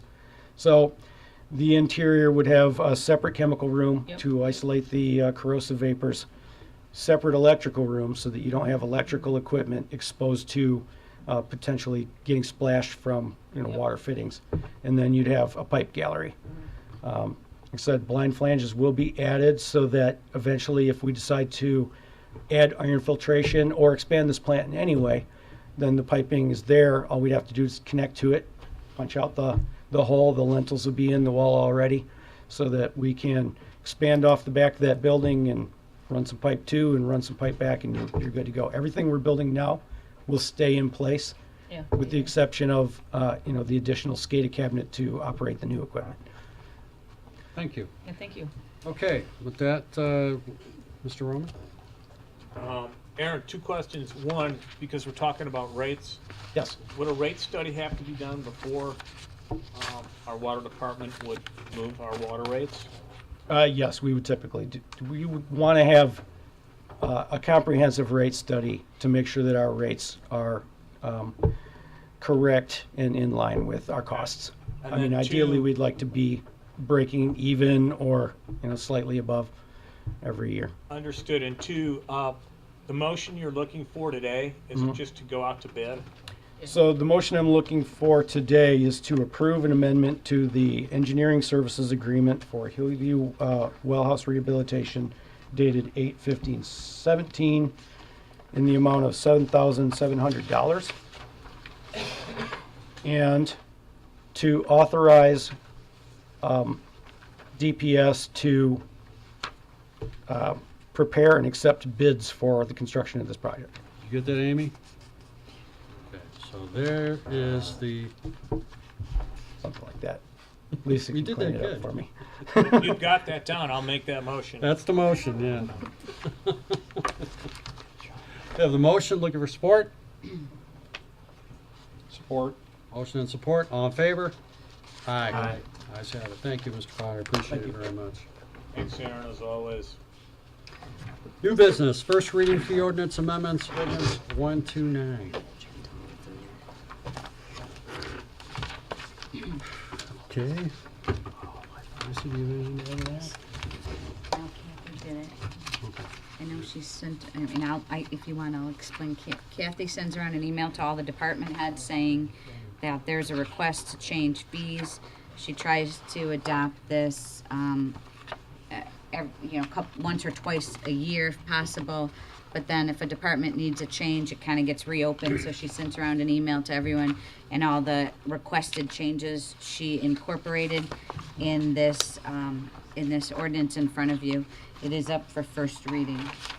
Okay. And I have perused it, and there are not a zillion of them, but there are some that pertain to each individual departments. She usually does a good job of redlining it so that you can see what the changes are. Do you have that? I do. Oh, yes. because I don't have You that don't have version. red line? If you get online, it's a red line version. Yeah, you're right. The computer's right in front of me. It's on your new computer there. Yeah. Which mine keeps Oh yeah, there it is. shutting down. I don't know why mine does this. Doesn't like me shutting. Mine keeps doing that too. Some Mouse update moves that needs to every be few done. minutes. Yeah, something. Error that needs to be corrected on this when we get to it. Okay, with that, is there any questions? Yes, Mr. Powell. Yes, I wanted to point out to the board and maybe staff for second reading.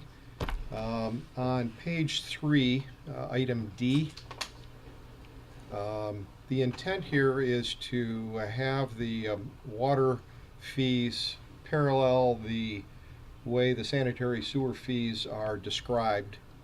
In this particular case, the intent is to change a direct connection and an indirect connection fee to a capital charge and a lateral benefit charge, and I'm full in favor of that change.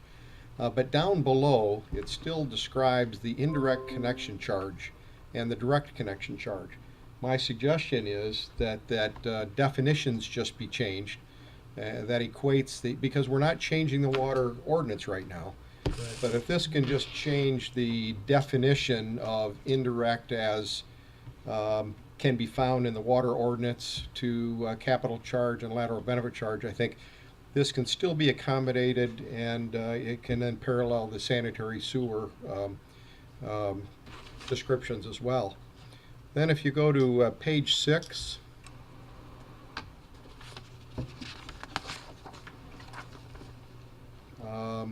middle of the page, under construction code and ordinance, under section 16, you can see there's a change there in C. I really doubt very much whether the building department is changing a permit fee from $50 to $1. Chances are it's being changed to $100 is what I would assume. And something is askew there. No, that's for the community development block Community grant, though. Development Block Grant. That's probably That's what that is. probably why. It's grant money. So you My think we guess. are changing it to $1? So I just wanted to have staff check I'll on double that. check that, but I know there's been some consideration. Just seems odd there. I would think it probably is, but Okay. Then on page 12, now we're into the sanitary sewer section of the fee ordinance.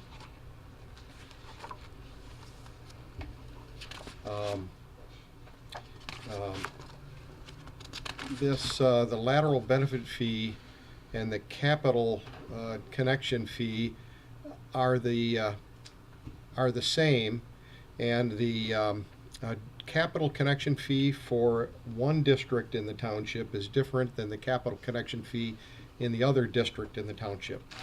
I believe that is inappropriate. It costs the same amount to repair sewers no matter where you are. The lateral benefit fee changes because that's the cost of putting the infrastructure in. So I think when Mr. Lilly is back in the office, he and I should discuss that. I believe we've already done that, and the capital connection fee should be $2,100 for both the Eastern District and the Western District. And again, the lateral benefit charges can vary, and that may be appropriate. So I just wanted to lay that out there. And then the very last page, page 24. I'm at least recommending that the supervisor be changed to Mr. Rick Colwall instead of Greg Baroni. Yeah, that still comes up. Yeah, that is true. Thank you, Mr. Supervisor. Thank you. Anyone else with any questions or comments? Just that, I know we have to be so careful when we make these amendments. And I'm not sure, Mike, if you're suggesting changes right now. I am or not. I'm saying let staff look at it for Okay. the second reading. Yeah, just take Yeah. a look. Well, these are the questions and Right. why we Yep. did it the first, so No, we can go okay, back and totally, look at okay, I get it. it. So that all the time gives us an opportunity to review it, whether it goes the next month or it skips a month and goes the following. Right. Just take a look at review and just call some of these things to our attention. That being said, any other questions from the board? Looking for a motion? Is the motion to move to To the second second reading? reading, Motion to correct. move to second reading on the fee ordinance? I have motion, looking for support? Support. I have support from Andy Voorhees. All in favor? Aye. Ayes have it, thank you. Item 11B, 2019 to 2024 Capital Improvement Plan, or the CIP as it's called. Mr. O'Neill. Thank you. This is our annual update. Hopefully you've all had a chance to page through this document. The Planning Commission held a public hearing on September 6th, which is required, and at that time they unanimously approved the 2019 to 2024 CIP, which is now before you for your formal acceptance. Draft resolution 18-028 is also included because you generally adopt this or accept it via resolution, so that is attached in your packet. Mr. Potter did have the rehabilitation in as WS0016. Now would be maybe Good a more job. appropriate time to answer that question. I didn't want to stop the momentum he had going on that last request, but it is in there.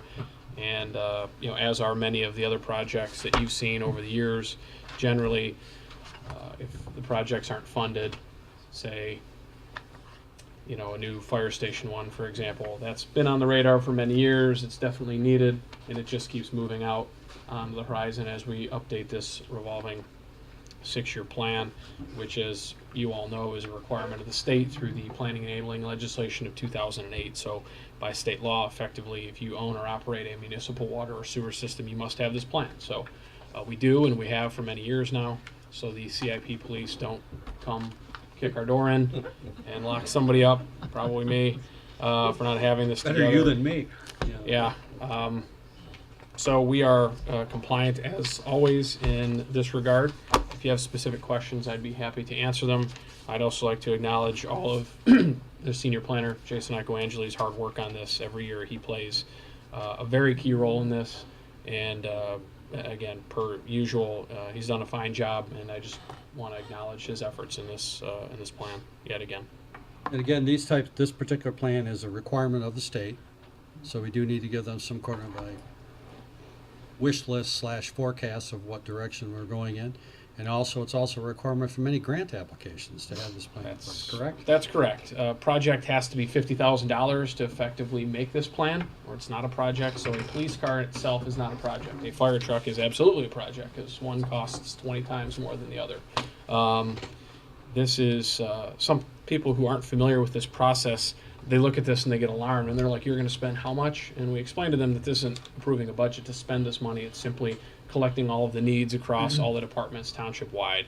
So this is a document for transparency, for efficiency purposes, so departments can identify opportunities to share in project costs, rather than, like anything else, if we all go buy our own pizza, it's going to be more expensive than getting our order together and order at once. So that's a pretty elementary way of putting it, but that's effectively what we're trying to do with all of the many projects that the township has called out as a need on the horizon. So again, it's for the next 6 years, and next year at this time we'll be bringing the next one back around. So with one exception, Aaron's water system 0016 will be completed and charted at the back rather than listed as a project. Right. So. Okay, any questions from the board? I'm sorry, Mr. Supervisor. So am I. Yeah. The You have township. no idea how sorry I am. The township has undertaken to joint venture with the Road Commission for Oakland County some road improvements. Yes. And I didn't know whether or not the CIP should mention, it's an asset in our community, we don't own it, but I didn't know if there was some benefit of including that in the CIP, since we're actually donating some funds to improve the environment here in White Lake Township. We're not donating. Not donating. I'm sorry. That's the wrong word. Thank you. You're We're absolutely investing. correct. We're investing in the community, much like the capital improvement plan. It's an investment in the township. And so I was just wondering if that couldn't be looked at. And then I certainly wanted to give kudos to the planning department. There was a time when we hired this report and this project out, this plan out, and I was one of those that were pounding my fist saying our staff can do this, and they have proved over and over they can. And I wanted to commend them for this major undertaking, and they did a great job. Very good. Okay, that Answer your question, if the cost sharing does arrive at $50,000 or greater, then it would be appropriate to document it in the plan and get those project details from the road commission. So as we move ahead and possibly partner more with them to improve Right. these roads, because there are many that need improvement, Right. it would be appropriate to show those, and That'd be great. Yeah, and we'll be happy to do so. And currently, the current one that we have, our contribution is only 17,000, so Correct. it's under the threshold. Right. But we're looking for more and more grants, as you are out beating the bush, so thank you. Mr. Aaron, thank you. Mr. Ruggles, Yeah, I'd like to make a motion. Motion to approve capital improvement plan 2019-2024, resolution 18-028. I have a motion to approve. Looking for support. Support. I have support by Mr. Roman. All in favor? Aye. Ayes have it. Thank you. Next Thank you. item, first reading of the Preserve at Hidden Lake rezoning. Mr. O'Neill. Okay, there are Could two. I'm sorry, are you gonna, are we gonna take these together? That's what I was wondering, because there's. They're two separate items. I would say there are two separate Okay, thank you. separate actions here, and I was just going to mention that I apologize. we can take them in either order, and my computer, or this computer, does not appear to be cooperating. It's a big file, and it slows down a little bit. The zoning would be logical. Pardon? The zoning would be logical. Right, that one didn't open. Let's try this one. Okay, well, while we wait a minute for this not so fabulous computer. 41-page document to load up. Right. Just to give quick background, and there is quite a volume of information, and I'd be happy to read to you. We'll be here a while, but generally in these cases, you've all been briefed by reading the packet or having conversation with me, and this would be no exception. The Planning Commission on September 6th also had a public hearing to consider this project, Preserve at Hidden Lake, file number 18-018. The request is to rezone the property from R1D single family residential and RM1 attached single family residential to PD plan development. The parcel is just about 38 acres in size. If the computer cooperates, I'd be happy to show you where it's at. Slide over, go down to the bottom and slide Is it your. not? No, go to the left. Let me do this. Okay. There we go. Yeah, you can slide from the bottom. Yeah. Thanks, guys. And it's a awkward sheet, so I may rotate the view here just so it's not distorted. Actually, it's looking a Didn't little look bit too better. bad there, did it? No, it doesn't. So there's one sheet that shows it. I'm going to rotate it so I can zoom in a little bit. So north is now to your right. And I'm also going to open now. Let's see.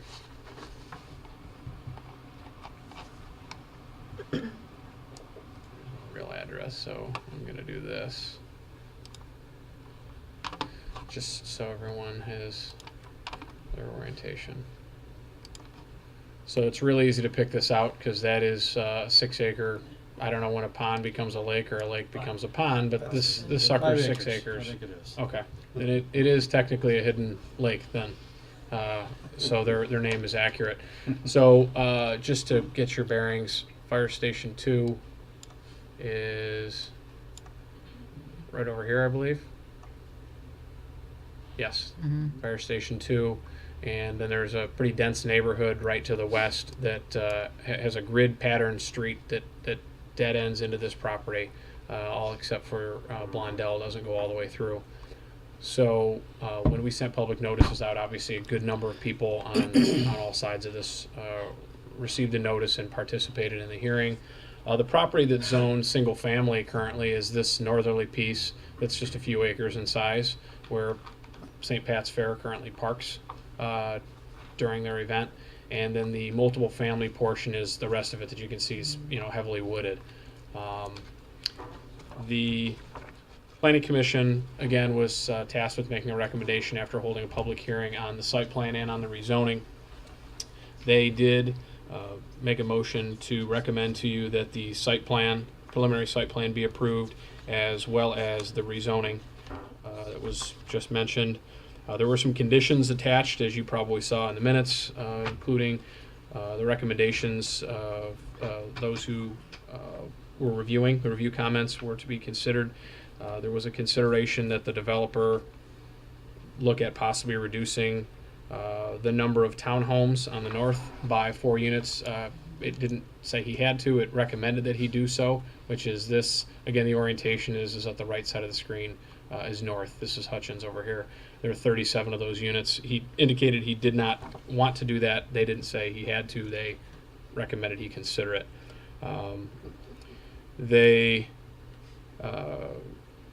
There's also going to be a 6-foot vinyl fence where the screening is inadequate down the west property line, because as you can see, the road gets very close to some of the properties that are immediately west.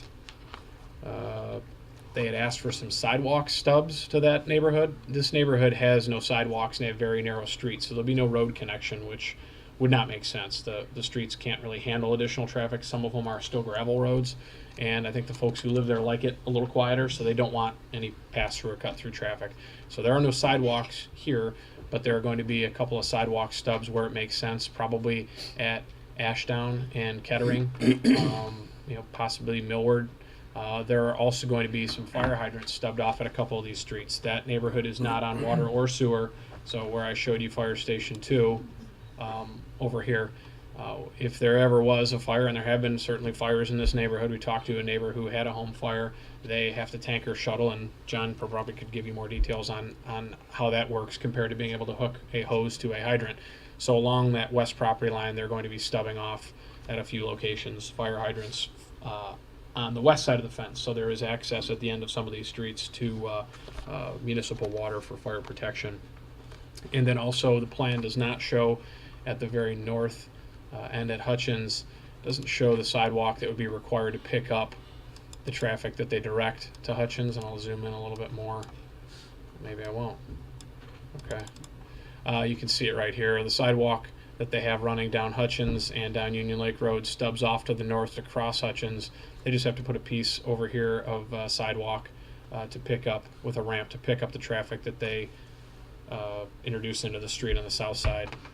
And there was also some discussion regarding the emergency access gate to the south. And that is shown right here at Hidden Cove. The road gets very close down here to some of these homes as well, so there will be a privacy fence where landscaping won't fit. And just to kind of give you some more perspective, let me zoom in a little bit here. That is this neighborhood here that is kind of at a long dead end, so there'll be a gate at the end of Hidden Cove, so that if in the event of an emergency in this neighborhood, it gives the fire department another opportunity to get into that area. The neighbors who lived there were concerned that people would be able to drive around to cut through, and so we had discussed with the developer that the gate would have to be designed in such a way that it was adequate for the fire department's access, as well as keeping folks who were not emergency responders from cutting through there with their vehicles through landscaping or boulders, whatever. This project proposes a total of 120 units. There are 37 townhomes, which, let me back up a second, again are at the very north side of the property right here. There are 15 duplex and triplex units, which you can see right through this area are the duplexes. There's a triplex here and another duplex here. There's an open lot for access. And I think they're going to leave this largely wooded.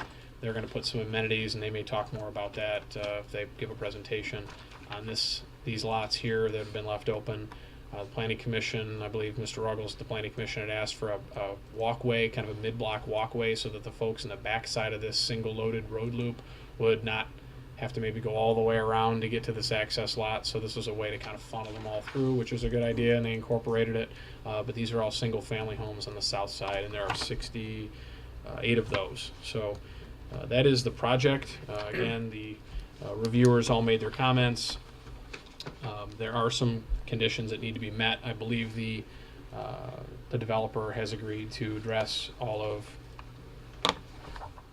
the comments that were made, and you certainly can fire away with your questions to either him or I, as we're here, and John and Aaron were reviewers of this plan as well, if you have any questions for them. So I'll keep going, but I don't want to keep everybody here till tomorrow. Okay, and at this point, this is, obviously, we're talking about the request of the zoning at this point. Right, the two actions are, any motion to approve the preliminary site plan should include a condition that requires rezoning approval as well. And the rezoning would be moving from first reading to second reading if you choose to do so. So site plan could be dealt with tonight contingent upon getting rezoning approval after second reading. Rezoning would be appropriate action for you to move it from first reading to second if you so choose. And any conditions you'd like to see regarding either should be probably fleshed out tonight if possible. Any questions from the board? I have questions on the site plan, but Let's I do, think we'll get there in a yeah, minute. let's hold on that. Okay. Any questions on the rezoning? Okay. That being said, I'd like to seek a motion to move this to second reading. Mr. Supervisor, I move to send the rezoning from R1D and RM1 to PD to the second reading as recommended by the Planning Commission. I have a motion, looking for support. Support. I have support from Mr. Ruggles. All in favor? Aye. Okay, move to second reading. Thank you. Okay. Item D, Preserve at Hidden Lake preliminary site plan. And now you've already pretty much delved into it. I don't think you can delve into it much more than you have.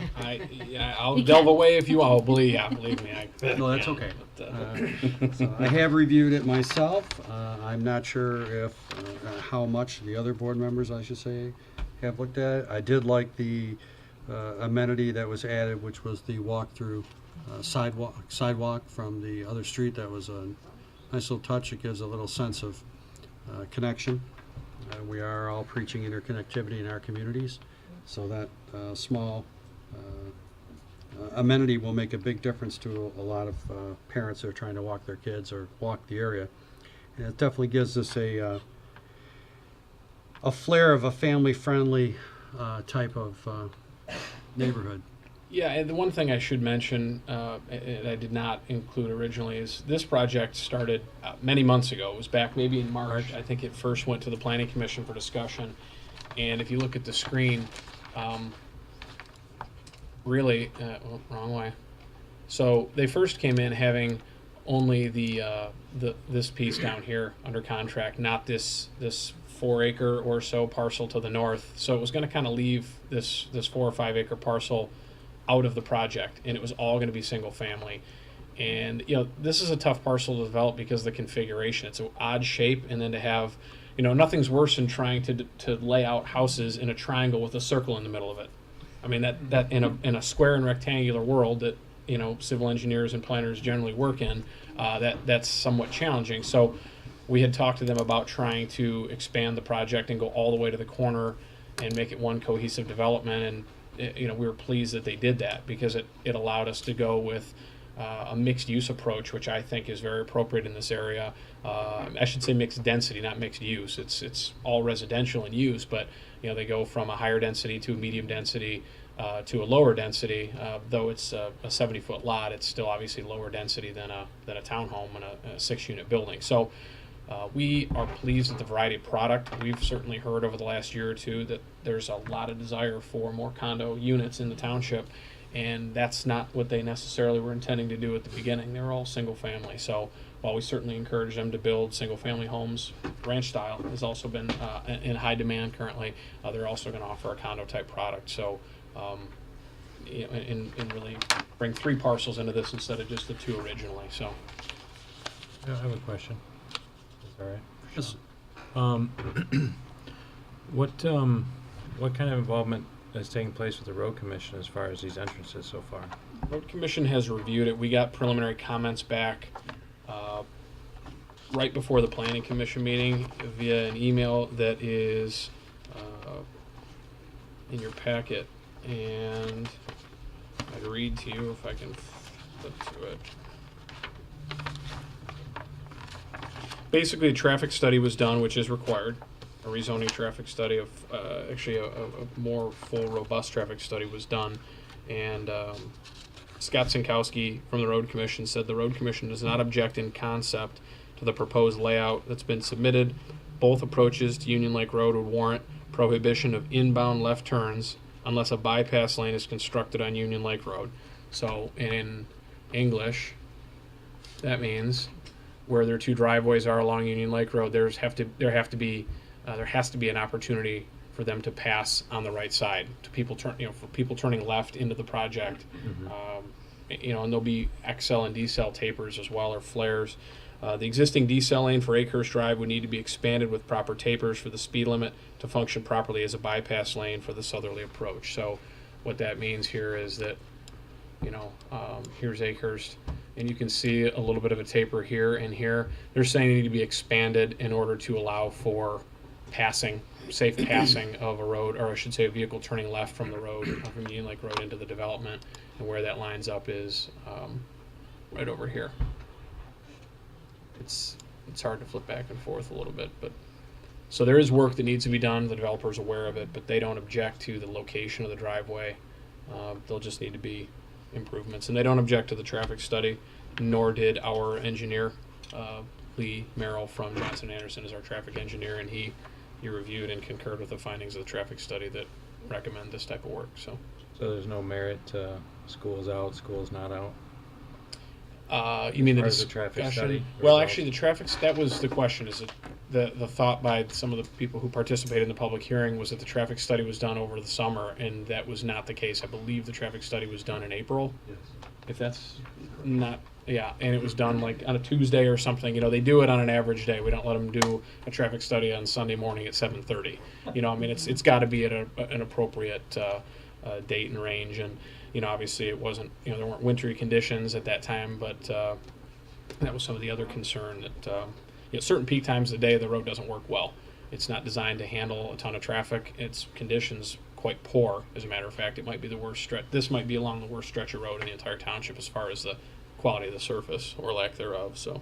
And congestion. It's very congested, isn't it, down there? Right, and it sends it further south where we've known for 40 years there's been a problem at Cooley and Union that's just not our problem to fix. It's our problem to try to work around and work with the other 3 communities that share that rough intersection.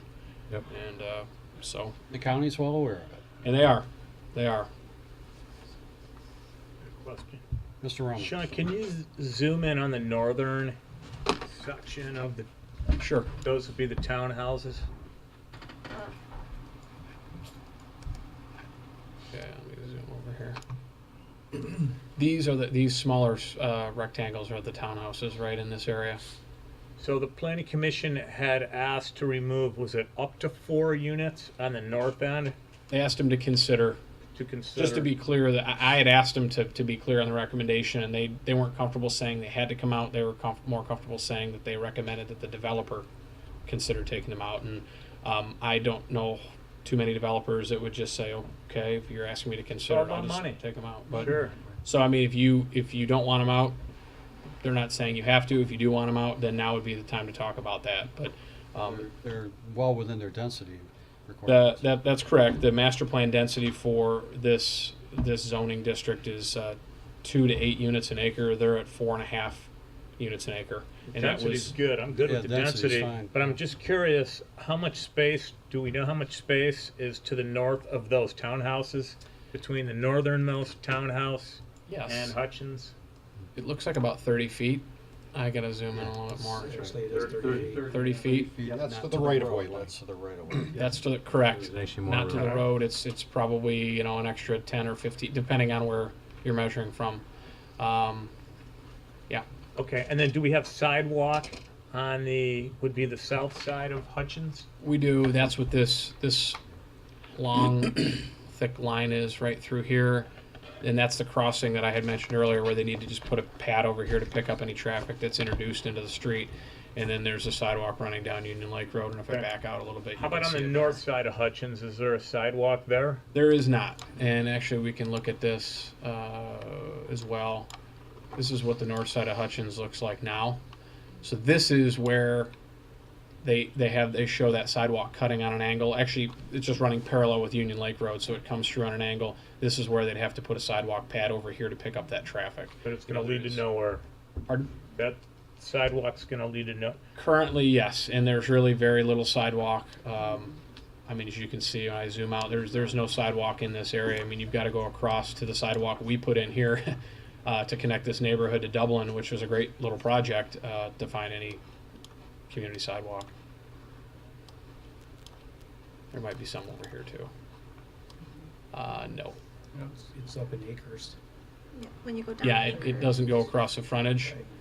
Before you guys all got here, the people who sat in your seats before you let them out of that, so we'll throw them under the bus. I'm a sidewalk guy. Doesn't show, I'm not terribly fit, but you know, I do like to have a sidewalk to get out of the car if I ever want to walk. Did the planning commission or the developer propose an 8-foot pathway along the major thoroughfares or just a 5-foot sidewalk? I don't. Well, we had Look it here. drawn wider, they said to make it 5 foot. I'm not Review comment. not in favor of that. Along our major thoroughfare, we want bikers to be able to bike up and down there. Sure. They had to change it. 59 is an 8-foot standard. I don't know if these are 5 or 6. I would say 5. it shouldn't be less than 6. This is drawn as 5. Yeah. I'm So there are 5. 4-foot sidewalks internal. It looks more. No, they're 5. 5 feet in interior, 5. Yeah, it looks to me like the interior is a little narrower, but it Okay, could I'm just sorry, be. 6 foot. Okay, along Union. I thought so. Yeah, 6 foot. along Union. 6 foot is adequate. To whose standard? Ashto, there isn't a group out there that says 6 foot is standard on major thoroughfares anymore. Well, that may be the case, but I'm going to tell you that MDOT is at 10 feet with 2-foot shoulders on each side. I understand that. It also That's a invites, little crazy, but it also I agree. invites Yeah. automotive traffic on the sidewalk, and I've Yeah, seen it pretty soon happen. we're going to be spending more at 10 feet with 2-foot shoulders. We're It's spending just more than stupid. that on traffic, which Yeah, I it's think radius. 8's a good standard, which we have on M59. If we put a path on Bogey Lake, the talk was 8 feet. If you want this to be 8 feet, then you can make it 8 feet as a part of your motion. 6 is the bare minimum that we would accept. This is a PD, so if the ordinance says 6 and you feel that 8's more appropriate, the ordinance Like it. The ordinance says 8. the ordinance may say. Ideally, if we can connect all. You get 2 people or a group of people riding a bicycle on 6 feet, you have to get off the walk in order to even have somebody walking past them. We just changed the ordinance to address this, as a matter of fact, to clarify this. Mr. Supervisor, while he's looking, should we ask the applicant whether or not he would like to make a presentation or whether he just wants to hear from us? We were going to give him a chance here. Yeah. I think he was letting all this flush out first. So I have a number of items, but we might want to let him go first, or that's up to you.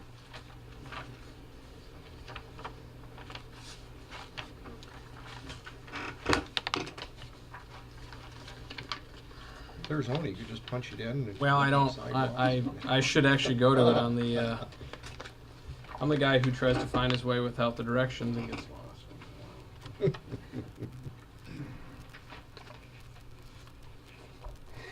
Public sidewalk standards. I knew it was on 5. Okay.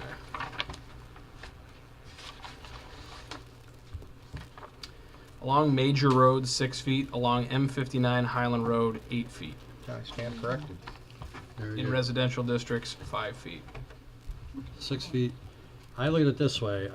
I believe that we are creating areas that are more than accessible, and if you have people that are going down that sidewalk, if someone's going to be courteous and move over and go in single file on a bike past someone else walking the other way, your standard ADA requirement is 36 inches. So you literally have ADA passage in 2 directions, and that, I believe, meets the intent of clear passage for both directions, and anyone that might have a physically challenged or have a mechanism, wheelchair or power chair, they could pass each other there without any difficulty. Okay. Has to be set back 6 feet from the curb at a minimum as well, which I think they're beyond that. I just wanted to bring up that. Yeah, thank you, Mr. I'm more concerned about its setback from the road, Yeah, oh, yeah, absolutely. especially Union Yep. Lake Road. That Totally road, agree. yeah, that's got to be. Yeah. And we are probably how many feet from Union Lake Road? They're back at the future right-of-way line. Future so- right-of-way line, Yeah. so. Road surface, it's got to be, from this. Probably about 20 20 feet. I'm gonna guess 20 feet? 15 and 20. 20 feet, okay. Obviously, the biggest concern is cars, people, safety. We had somebody decide to do a graveyard tour a couple weeks ago through St. Pat's. Knocked the front porch right off the chapel, by the way, and a single slab. Wow. So, it does happen. How that happened. Yeah. It does happen. Okay. Are you good, Mr. O'Neill? Like I said, I'd be happy to continue, but Mr. Fizek? Craig Pisecki, Preserve Hidden Lake. Basically, I just wanted to say that we have worked on this quite a bit, over the last, since March, with Sean O'Neill in the planning department. And we've come up with multiple layouts, and I think that by adding the northern piece to this really kind of brought it all together, So we've done a lot of our due diligence with, adding the extra park area, the sidewalks connecting throughout to the south there. And so the overall plan, I think, is pretty good and pretty exciting plan, really. We're very excited to get started on it. And then one thing I was going to show you was just some elevations. I don't know if you guys saw this in the package or not, but we do have some elevations here, too. Kind of show you what the townhomes would look like, along with the duplex plans. So kind of gives you an idea of what we're looking at doing for the mixed use, different homes and then the townhomes too. If you look at the design to the north too, it's gonna be kind of like a boulevard entrance. You're gonna have townhomes on both sides. So when you pull down, you're gonna have sidewalks, trees. It's gonna look real nice, kind of a more of a townhome style. So you're not gonna see the garages because they're in the back of the units. So when you pull in, you're driving behind and parking underneath. So, which is I think a very nice feature too. And then again, the lake lots, they're all walkout sites, so they're going to be very nice. There's over 30 lake lots there, and that's going to lend to a very nice development also. But yeah, I think we're excited about it. If you guys have any questions, feel free to ask, and we'd be happy to answer whatever you have on that. I So. watched this from fruition. You and I had a conversation about that other parcel. Right, exactly, yeah. Yeah. I'm glad it came together. I didn't really know whether we could put it together or not. And we Because contacted them, and Yeah, so. well, I'm glad it worked out because it's really kind of an odd piece to. You have so many challenges with, like you said, you got a triangular weird piece with a circle in the middle, Right, middle yeah. of it, and it just. Right. And then also from the township standpoint, when we have a larger development coming in, the continuity and the road accessibility and all the things of that nature, just I think make it a much safer project and a nicer looking project. And I'm glad you have the townhome condo type product there because we, as Mr. O'Neill said, we get calls on a continuing basis of persons wondering where the next development is because they're downsizing in the community and they want to be, in the community and there's nowhere to go. Correct. So Yeah, I think for you sure. will be successful with that. Yeah, Mr. Powell, I know you had a few questions. I do, and maybe I can ask a question. Are any of these for rent or are they all for sale? Well, the townhomes, we may have an option for that. It's not, we haven't really decided which direction we're gonna go on that. 100%, I don't know if that's a, issue or not, but, we haven't nailed that down, so it's a possibility. If you were going to rent, you would be in charge of, or your company would own them? Correct, yes, be managing, correct, yes. Okay. Yes, Mr. Supervisor, I had a couple things, and I apologize. They might jump around, and hopefully our recording secretary can keep track so the staff can. I'm not looking to have really any answers tonight, but I'm looking to maybe have staff either respond or carry it back for further review. They've already answered the question about the marginal access. I'm sorry, wrong project. The XL decel lanes along Union Lake Road, their plan didn't have it. That concerned me a great deal. When you have somebody turning left into a development, it backs traffic theoretically all the way down into Union Lake in order to have that taken care of. And I did meet with the developer before the meeting, and he explained that they're going to have a constant left-hand turn lane, continuous left-hand turn lane all the way along the between their two entrances, so they can address that. They're going to put XL decel lanes in both their entrances off of Union Lake Road as well. We answered the question about the sidewalks. I had a question there. The stormwater system, and it was brought up in someone from the Planning Commission. I think it was our township engineer.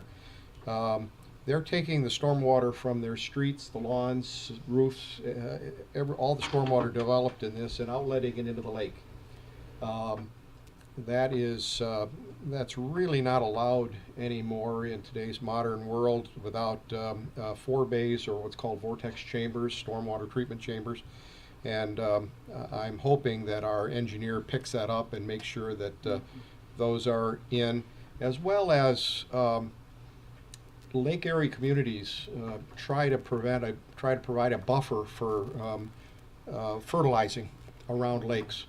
And all of those front yards, those people are going to be fertilizing their walk outside, and it'd be great if somewhere in the agreement there was a 25-foot buffer from high phosphorus fertilizers. I was just going to say there's a 25-foot buffer because there's wetlands around the whole lake, so there is already a 25-foot buffer built in based on the existing wetlands that are there. So the question is, the buffer is from the wetlands, right, 25 which would feet. protect the wetlands as well as the lake. But it'd be really nice if there was something in your master deed bylaws that prohibited fertilizing within 25 feet of some line that was measurable, so that people didn't say, "Oh, I didn't know that." Right. Then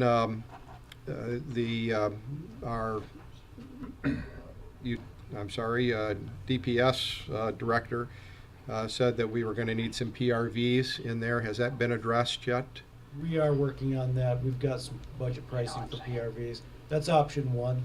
Option B we're looking into would be to repilot our existing PRVs in that district to, hopefully bring that pressure down 5 to 10 psi is what we're looking for. So what everybody knows what we're talking about, there's high water pressures in this area, and all manufacturers in water equipment really have a maximum high water pressure at about 80 psi, and they're measuring over 90 psi in this area. So I would certainly expect that this developer would assist in any costs to modify our system if they don't put them in their own. Well, that has been discussed, and that is going to be part of this. We've done some preliminary testing to see what pressures we have there, and right now I'm working with the manufacturer of the pilot controls to our Vermed valves.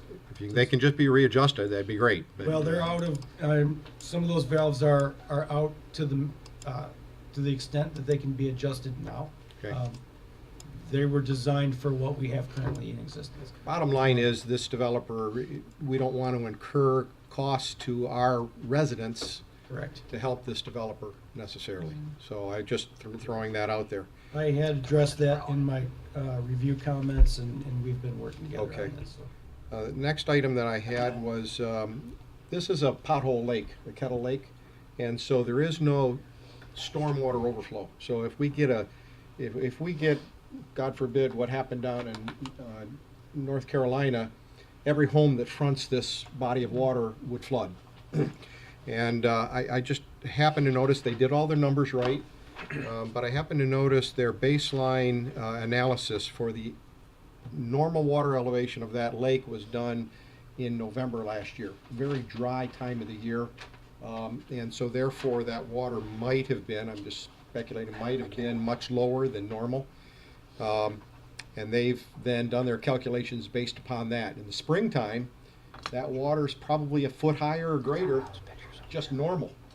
And we have all the walkouts that are going to be around this lake. We want to make sure that they're protected from the building department. So I'm asking that our building department and engineer really look at that very carefully and make sure that there are no basements, whether they're in-ground basements or exposed basements, walkouts, must be a major safety factor above any potential flood elevation of that lake. We've had problems in the township in the past where we've had bodies of water that haven't had an outlet, and we've actually had homes being flooded. And so we want to make sure we don't do that. Excuse me. Craig? Pat McWilliams, Keep Engineering, if I could just address that. Yes. Just to give you an idea, the water level, like you said, we measured it in November was 939.10. With these 200-year calculations, we're estimating, we're determining it would go up to 941.30. Right. Okay. The lowest basement, walkout basement elevation, preliminary, we haven't done exact, is somewhere up around 948, 950. It's huge. Just to give you, there's a huge cushion, but we'll shoot the grade, we'll shoot the water level again when it's a little higher. Yeah, you're 6, 7 feet above the Yeah, so high yeah, water. 6, 7 feet above. Which would be great. I'm just pointing Yeah. out, I Right. didn't get into an exhaustive study Yeah. here. I just want to make sure that you guys take care of that. I noticed that there is and I apologize, and Craig and I talked about it, there's a home just on the south side of the northerly entrance there, the duplex home, right there.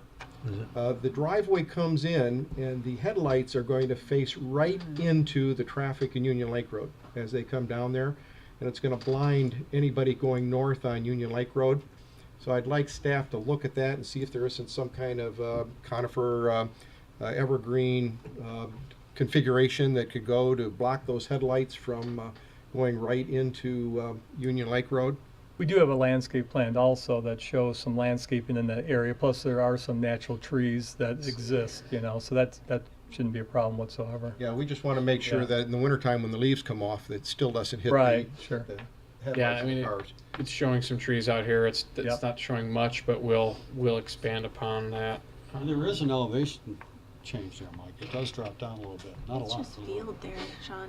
And that might be sufficient, or an earthen berm or something. Typically, it's got to be 3 feet or so to block headlights, but Right here. just a thought. Mm-hmm. And then, Mr. O'Neill, Sean, there's some older subdivisions around the township where they have a monument sign, and then the lights are projected lights from the base up at the sign. And if that sign doesn't go all the way to the ground, what happens is those lights shine underneath the monument sign and it shines in the car's eyes. And I just Yes. I didn't know if our ordinance has been modified to preempt that or not. Yeah, So- that is addressed with any new sign, and here is their sign here. I mean, well, I can rotate it. Well, if I rotate it, it's going to shoot me to the top of this Okay, it thing. looks like it goes all But the way to the it's, ground. yeah, it's a brick and stone sign, so we'll make sure that any of that lighting is appropriate. And then I just didn't know, are you proposing any banning of boats, motorized Yeah, boats, just anything basically like we're that? just talking about maybe kayaks or paddle boats, that type of thing, but there will be no motorized boats at all. Okay. Yeah. I didn't know if that was in the master deed and bylaws as well. The only other thing that I pointed out, and maybe Pat can help me out, or maybe Aaron can, the ordinance requires the extension of utilities through to adjacent properties. And I think they've done a good job with the water main. But I believe there is a sanitary sewer, if the subdivision to the west is to be served with sanitary sewer, I believe their sanitary sewer outlet is down on Round Lake Road, isn't it? Instead of having these people stub to the streets to the west so that Yeah, those Round homes Lake could Road's be. where that main is, and that's, I believe that's Round Lake gravity. Road is already stubbed for gravity extension into these neighborhoods. Down all the neighborhoods? Okay. All right, thank you. Mr. Supervisor, that's it. Thank you for your patience. Yeah, that is a gravity main in that whole area that services both sides, Amanda and the other.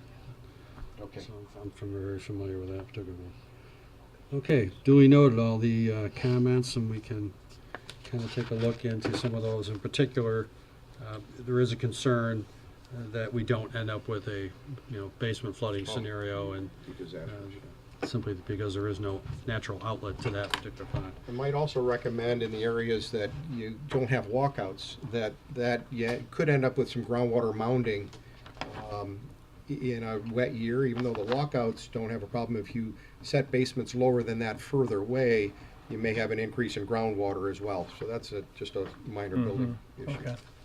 Okay, any other board members have questions at this time? Mr. Ruggles, you're the liaison to the Planning Commission. Do you have anything you'd like to add? Not really. We've discussed it. I think a few of the issues that we had have been addressed with this new plan. We're talking about parks, green space. They put an access road through so you could get to the park down there. I like the townhomes. Nothing major, no. Okay, all right. I think everybody has concern about the traffic on this road, but that's nothing that we can do about it. That's hot potato that is being bounced about the township from project to project, and the county has some grand plan somewhere down the line to do some different things. We just aren't privy to it yet. Yes, sir. One thing I was going to ask was regarding the model permits. Is this the time to talk about that, or allowing model permits, or no? No. What about tap fees? Is that Not the time. okay? I was just curious, bringing it up. Yeah, okay. Is that the next reading? You want to or- drag it off another 4 hours? No, yeah, I know. I'm not doing it tonight. That's okay. Okay. So, nothing personal. Just one, Yes, sir. Sean, if you could stand up and at least look at the homes to the south. That road does curve towards a couple of those homes, and they do have landscaping proposed. And you had mentioned about a privacy fence along the southern property line. Certainly you mentioned the western property line. Right. Those homes are used to seeing nothing but woods and dark sky. And so I just touch base and see whether or not those lights can't be softened along that south property line. We will do that, and obviously wherever they can't plant trees, they'll have to put a 6-foot privacy fence. Yeah, it is always a change for people when they are somewhere and it's their home. And even though we have the right to develop that land and we look for development in the community, we have to be cognizant of those needs and those person's lifestyles. For sure. I welcome this community. I think they're going to do a good job. I think they'll do just fine. They have proven track record within our community. Correct. And they've actually saved one particular project that was on the rock, so to speak, and brought it back to life and put it into in great form. Thank you. Anything else to add? Just the procedure after this, just so I'm clear on what happens. Well, you're probably going to go back to. Yeah, there'll be a second reading for rezoning if they move it to second. Actually, they've moved the rezoning to second reading. So if you're successful tonight, then in a month there'll be the second reading, and then site plan will effectively be approved as we are rezoning. And then you'll be off to pursue final site plan. At the Okay, Planning is there Commission. modifications required prior to the next meeting with our site plan? No. Okay. Well, I would say if we're going to do anything, it would be nice to have it done before the next site plan. Well, the problem is we generally don't do another review. So you've got a list At of. the planning commission level. Oh, at the planning commission, you not would, at this yeah. level. Right, no, not at this level, yeah, After, planning commission. right, after next month, then you would begin, actually after tonight, you could begin Right. your site plan changes in anticipation of getting second reading approved in a month. Isn't this a PD? Yep. So there'd be a PD agreement that the township board has to approve. Right, not until final, not until Right. way down the road, yeah. So the one thing that we were just discussing here is there was talk about, and I believe it was agreed upon, and I want to make sure that that is the case. In order for the fire hydrants that are at the west end to actually help the people on the other side of the street, which is the purpose, to stub off, the hydrants have to be on the west side of the fence that's been prescribed for this area, and I believe they agreed to that. I just want to make sure, because that's something that understood? Yes. Right, Okay. because it obviously won't help the fire department if they've got to Not at climb all. over or run over a 6-foot fence to get to a hydrant. So, and it wouldn't make sense to have a hydrant up against a fence. So, just to clarify Okay. that. Any other questions from the board? Okay, I'd like to get a motion to move this on to, No, we approve it. yeah, I guess we are going to approve the preliminary. I beg your pardon. I'd like to get a motion to approve. I'm looking to make a motion. Mr. Ruggles, would you care to make a motion? Sure.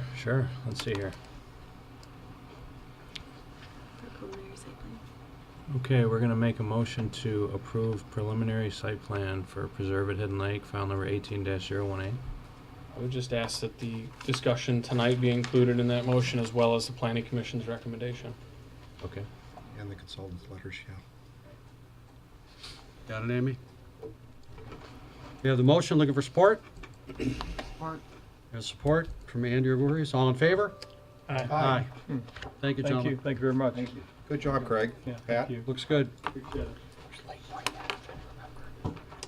There's some nice bluegill in that hole, by the way.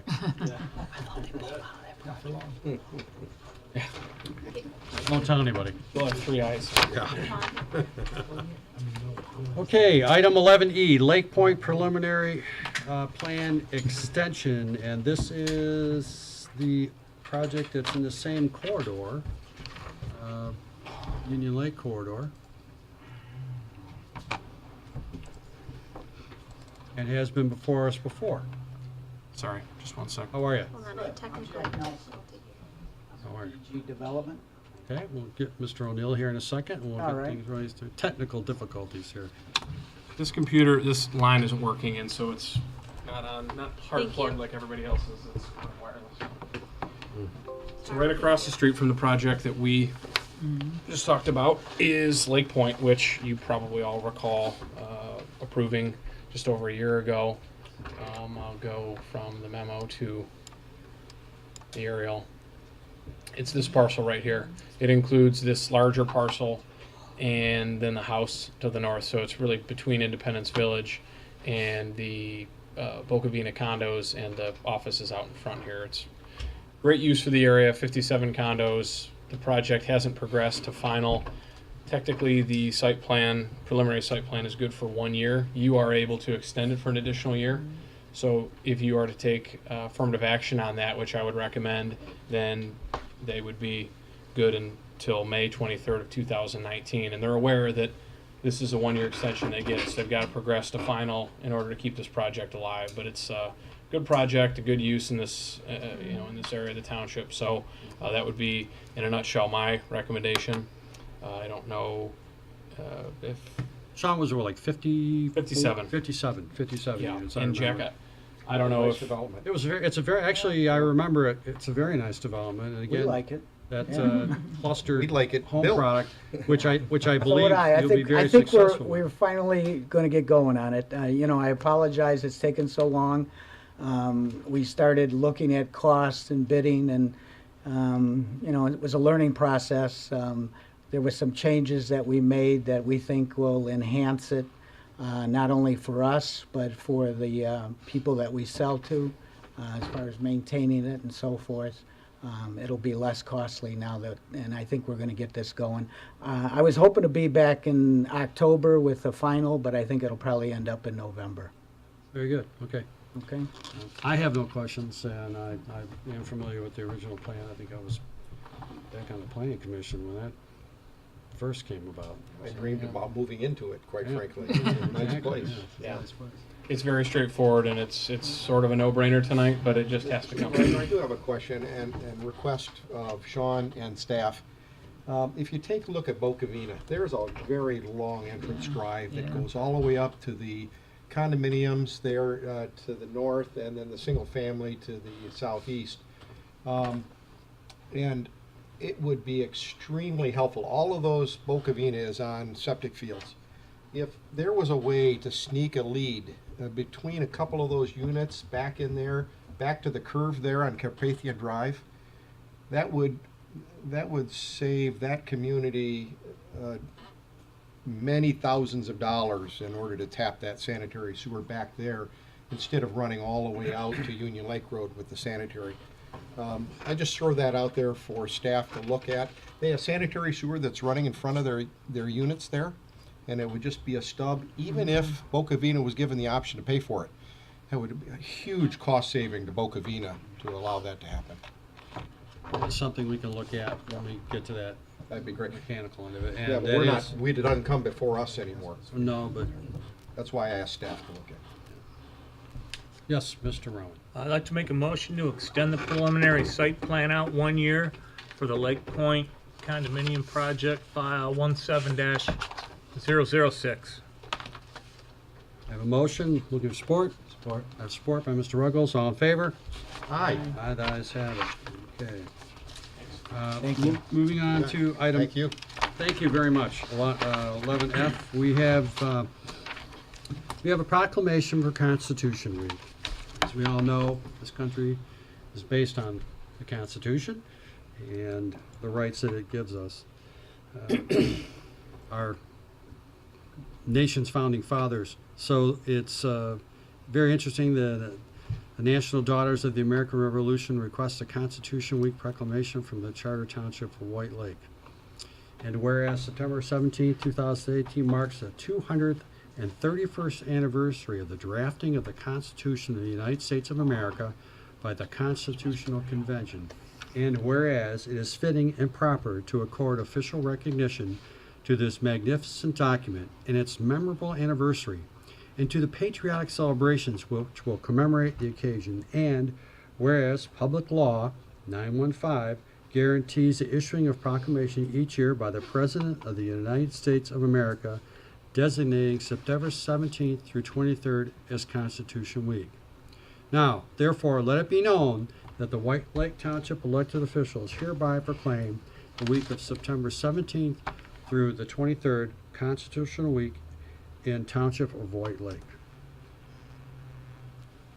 Awesome. Mr. Supervisor, can we Yes. just modify that and say in perpetuity? So we know that it's gonna happen every year? I would, but I don't want the Daughters of American Revolution after me. Well, we want it to be every year. not- Yes, we do. Not just this In year. perpetuity, I would say we could probably amend that and put that in perpetuity. Is that a motion? Yes. That's a motion. Okay, I'll support it. Oops. That's okay. Okay. Motion, support, all in favor? Aye. Thank you. Cool. I just have a question. Amy, are you getting all the motions and supports? Yes. Okay, thanks. 'Cause She's Terry's not here, and I just wondered Oh. if anyone was. Who was you- this I- on Wait, I that thought you note? were taking notes. Yeah, aren't you taking notes? No, I just told roll call. Don't worry. Okay, next item on our list is the added new business, which is 11G, which is the fire code amendments. John, I know you got way at the end of the line here and somehow. it's- Yeah, that's okay. That's what he gets for adding on. That'll teach you. So, I talk longer than Sean too, just let you guys know. okay. I understand, and I have gone through this, and I see that you do have a variety of different redlined items in here. I entrust our attorney and yourself as the fire expert in our community, and it's been very apparent to me through the endeavors that you and I are gone through and are currently working on, that you are extremely diligent at what you do. So you have my utmost faith in these changes that you'd like to make. The most significant change is the addition of the medical marijuana grow operations. That was very challenging because of the state law. And I want to make sure everybody's crystal clear. This is not grow facilities. It's two different things. This has to do with caregiver having a grow operation in a residential setting where they have a certain amount of patients with a certain amount of plants. It has nothing to do with the growing of the plants nor the possession. It's more to do with the operation. The challenge here was the way the state law is written. I have no legal right to go into that residence and inspect them. But with that said, I think it's a very defendable position for us to enact rules and regulations that it's up to them to check with us to see what the rules are during their operation. They can be very dangerous. We've had 2 fires at grow operations. One was from the hash oil the oil extraction, and there's a lot of concern there. So I would ask that you please take some time and really read this document. If you have questions, you can get a hold of me anytime. And probably the other big change is to the open burning ordinance. Any questions from members of the board at the moment? Is he looking for approval of this? This to move it to second reading. Second reading? Yeah. Because I'll probably want to give you a call. Yeah. And just so that the board knows, I've issued legal opinions to the chief on this topic. So if anyone's interested, any of the board members are interested, we can share those. On the medical marijuana end. Yes. Okay. If you plan on moving this forward, just so you know, we have to publish between first and second reading. And I just noticed a couple of clerical errors that we'll want to clean up before it's actually published. That is, we use interchangeably the term section and chapter. We should be consistent whether we're using section or chapter. And then also section 307, we indicate that, which is just on page 2, we indicate section 307 shall be amended to read, and really all we're doing is changing the title, so I'd want to tweak it to say that the title will be changed to read. Just some cleanup, nothing substantive for publication purposes, and then it'll come back for the board at second reading, and at that point you can make whatever changes you want to it. I have a question.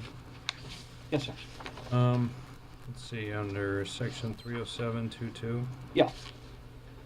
You have an issue with sawn lumber being burned? Yes. And let me clarify that. Right now, the ordinance there's conflicting language.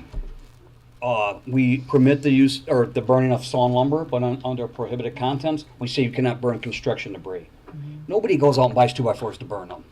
So it's construction debris. So, and the reason this was brought to me by a homeowner resident or homeowner association president, he said, you guys have, it's a really conflicting and very confusing ordinance. And then I looked at what is some of our biggest complaints. What do we respond on? A lot of it is burning of dimensional lumber. They burn a house, they burn the lumber. I had a gentleman tearing down a house. He was burning the interior wall studs. I said, it's construction debris. He said, yeah, but it says I can burn sawn clean lumber. So that's why we're really recreational burning, open burning is for a bonfire. It's to enjoy a fire out in your yard, burn dry seasoned wood. It's not to use it an open burn as an incinerator to get rid of to get rid of debris. And that's a lot of we field a lot of burning complaints. And I'm trying to narrow this down, yet trying to make it the permit a little bit more user friendly and people understand what they can burn and what they can't burn.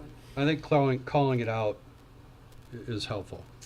And we are, again, a transitional community where some person may have an excess amount of OSB or this, that, or the other thing and decide they're going to burn it off and not necessarily be as careful as they should or could be. So leaving it to, it's branches, limbs. It's pretty much it's dry season wood materials, branches and limbs. We're even taking out the term brush because to most people brush is their tall grass back in a swamp. Weeds are grass material.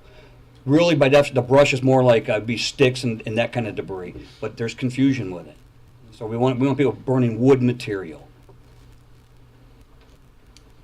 Any other questions from the board? Certainly, if you have more concerns, we can talk about this.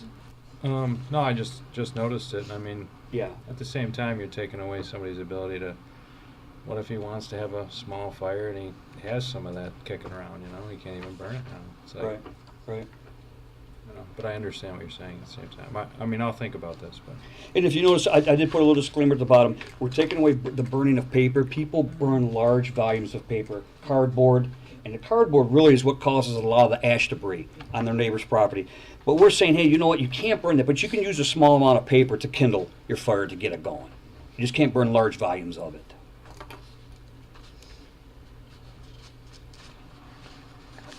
Okay, so we're looking for a motion to move this on to second reading. Okay. Any other questions from the board? Okay, looking for a motion to move on to second reading?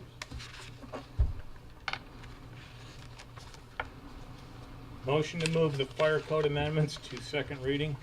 I have a motion, looking for support. Support. Thank you, Ms. Smith. Support. All in favor? Under discussion, I'm sorry, I Go ahead. apologize. Yeah. We tried to sneak it in there. We got you, you're done. She said go. Okay, I'll just call John before next reading. I'm in a little, and same with Scott. We're out in the middle of 20 acres and, kindling and wood trim, things like that are in a fire pit all the time. And so I was just, okay. You know, in principle. I grew up with worse. That's exactly right. I can't agree with you more. Can I tell you how much nice little chunks of particle board that I get that I can make great little bonfire? You know, Yeah. particle board burns really well. Yeah. Okay, yeah. Yeah. So I understand, but I'm also in the sense that if you have groups of persons that just decide, hey, we're just gonna, It's about the abuse. it's Really. the Oh, abuse. yeah, obviously it is. It's about the abuse. And I think if, Will this stop the abusers though? at least you have the ability to enforce something. Yep. And then he has the ability to write a ticket. It's probably gonna be bigger than 2x2 though, I'm guessing. It's pretty small. Yeah. Yeah. Okay. That can have, there can be some further discussion on that. Okay. So, But tonight? not tonight, no. Okay, so we're moving along. So we had motion, we had support, all in favor? Aye. Ayes have it. Thank you very much. Moving on to item 12, trustee comments. Ms. Voorhees. I'd like to thank Chief Keller, Supervisor Kowal, and Detective Snow for having the women's self-defense class, and my partner in crime, Diane Whipple. Very educational. I was actually sore the next day after our week 2. And my husband actually thanked Jessica Snow. I'm not going to really tell you why, but it was very funny, and she said thank you. I'd like to thank Liz, Rick, and Mike for coming out and supporting us at Fisk Farm.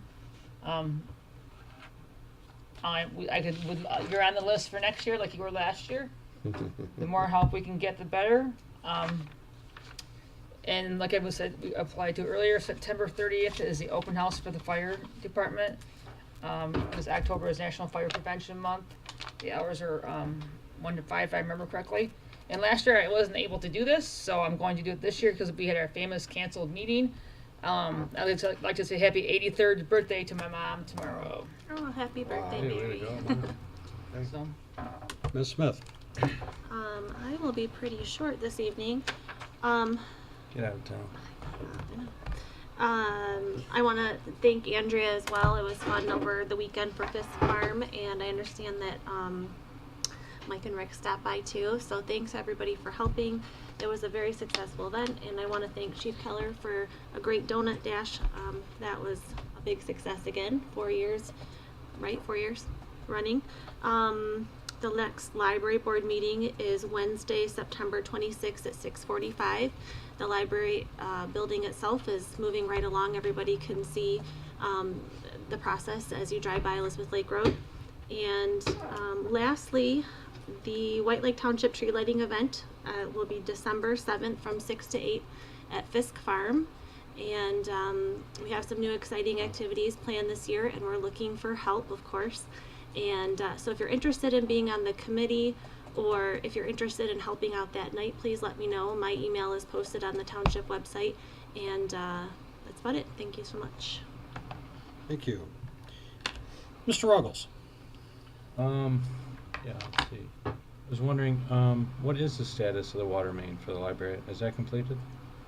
Does anybody know? It's across the road. Yeah, it is completed. It's completed? The last remaining item that they have is to just fill in the area around the approach at Kroger. But yeah, the rest of it's online. They spent a lot of time out there. Well, they had to dig a lot of holes twice. They should read more carefully. It looked like that, right? So they did it over. I wasn't, I thought I was making it up. Yeah. Let's see. Maybe this is Terry's department. Hidden Pines Park. Is that Terry's department? Do you oversee the park? Parks, correct? Parks and Rec, what's your concern? Oh, there's just a lot of dead trees. You know, I don't know if there's a good time to, Pine trees? yeah, take care of those pine trees. Seems like the fall would be a good time to do that. Maybe Might at the check it out. October meeting. Yeah. And I mentioned it in the past, I don't know about the Porta-John, you know, it stays there all winter. I don't know if there's cost savings associated with the Porta-John being there year-round or not, but might be something to look into for Parks and Rec. UPS and FedEx guys love it. Yeah. Yeah. Well, Not only that, believe it or people not, today. we've had a few residents wanted to make sure it was there in the wintertime. It's an emergency stop for some people, there's no doubt. That's all, thanks. Okay, thank you. Mr. Powell? I really wanted to call out a thanks to the Planning Commission. Those guys work so hard, and I think they did an excellent job in all the recommendations on the site plans before, so I wanted to thank them and thank the planning staff. That's hard work. And also a call out to Jim Runstead and Senator Colwall. Not to downplay your mom, but my mother-in-law turned 100 years old on September 2nd. Wow. And Mr. Runstead and Senator Colwall came through with a proclamation from the state of Michigan recognizing her turning 100 years old, and it just thrilled her. So thank you. Great. Mr. Roman? Summer tax season ended September 14th. We took in over $1 million at my counter on the 14th. Wow. On the 14th? On the 14th. Really? I want to thank On my one day. staff for all the work they did. It was crazy. I was in and out to the bank and back and a whole bunch of times. Flagstar Bank did not want to see me anymore. The only other thing, I've heard a couple comments about the Elizabeth Lake Road repairs where the library put the utilities in. There's some pretty big holes left there. They're still, They're not completed. they're not done. Are they not completed? They were better today when I drove through there. No, Looks they like they still must have have recently. some Yeah, they additional filled some work of the to smooth trench. that out, and then they have all the. Yeah, there's trenches in Yeah. there. so- Yeah, those trenches are gone today. Oh, good. Those were filled in today. Good. Rick, did you Well, I get don't on know the if it was phone? today, but they were good today when I They're drove. blending, they're a blending trench. They cut it in, Gotcha. they scored into the asphalt to blend the new to the old, and where the patch was in, it had settled to some degree, and they feathered these two other feathering cuts where you It's can. called a milled butt joint. Thank you, milled butt joint. Okay. Thanks. That's all I had. Hey, can I ask you a question, Mike? Do you mind? Yeah. Sometimes at banks, they charge you actually for depositing too much cash. Do we ever get charged for putting in too much cash? No. Have you ever heard of that? No charge. We actually do the banks a big favor. The majority of the checks that we get, we have bank scanners ourselves. We actually cash most of those on our own. But the checks that don't scan and the hundreds of thousands of dollars of cash that I get at that counter, of course we have to take to the bank. We actually gave Flagstar Bank the idea to get a cash counting machine. We kind of shamed them into it, so it's most certainly sped up my deposits. So Very good. Yep. Well, it's been a busy last few weeks. We've had a variety of different things go on through the township, more things moving forward. Four Corners is moving forward. We're making some headway there. Thank God Union Lake Road is back open. It was a real bad timing. But we got through it as a community, and for the most part, I think the residents were unwillingly understanding of it. We'll put it that way, myself included. But they're moving forward. Taco Bell is framed in. I believe the roof is on.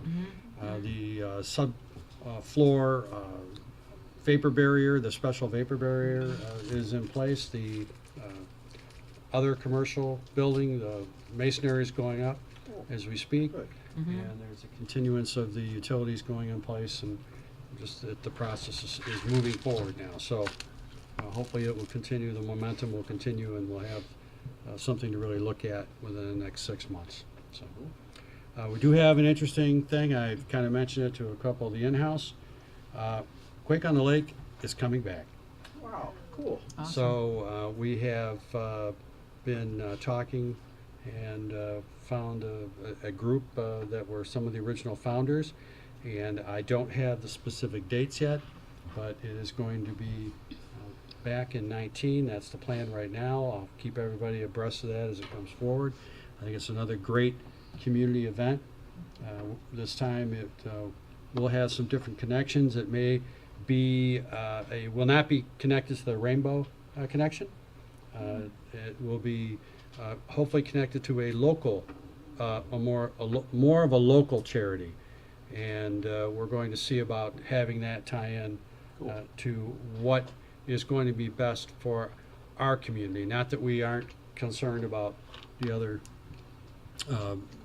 benefits that can be done by the other foundations and things, but again, there's nothing like taking care of our own at home and doing what we can do here for our community. So with that, I say good night to all. God bless. We're going to go into executive session. I'd like the approval of the closed session to consult. Oh, you're just clearing your throat. Okay. I couldn't tell if that was Candy. Candy. Okay. I thought it was approval to recess in the closed session to consult with its attorney regarding trial or settlement strategy in connection with the Commerce Township versus White Lake Township versus Huron Valley School District, Oakland County Circuit Court Case Number 2016-155404-CK in accordance with MCL 15.268E. Support. Roll call vote, I believe. Roll call vote. Ms. Smith? Yes. Mr. Ruggles? Yes. Mr. Kowal? Yes. Mr. Roman votes yes. Mr. Powell? Yes. Ms. Voorhees? Yes. Yeses have it. Okay.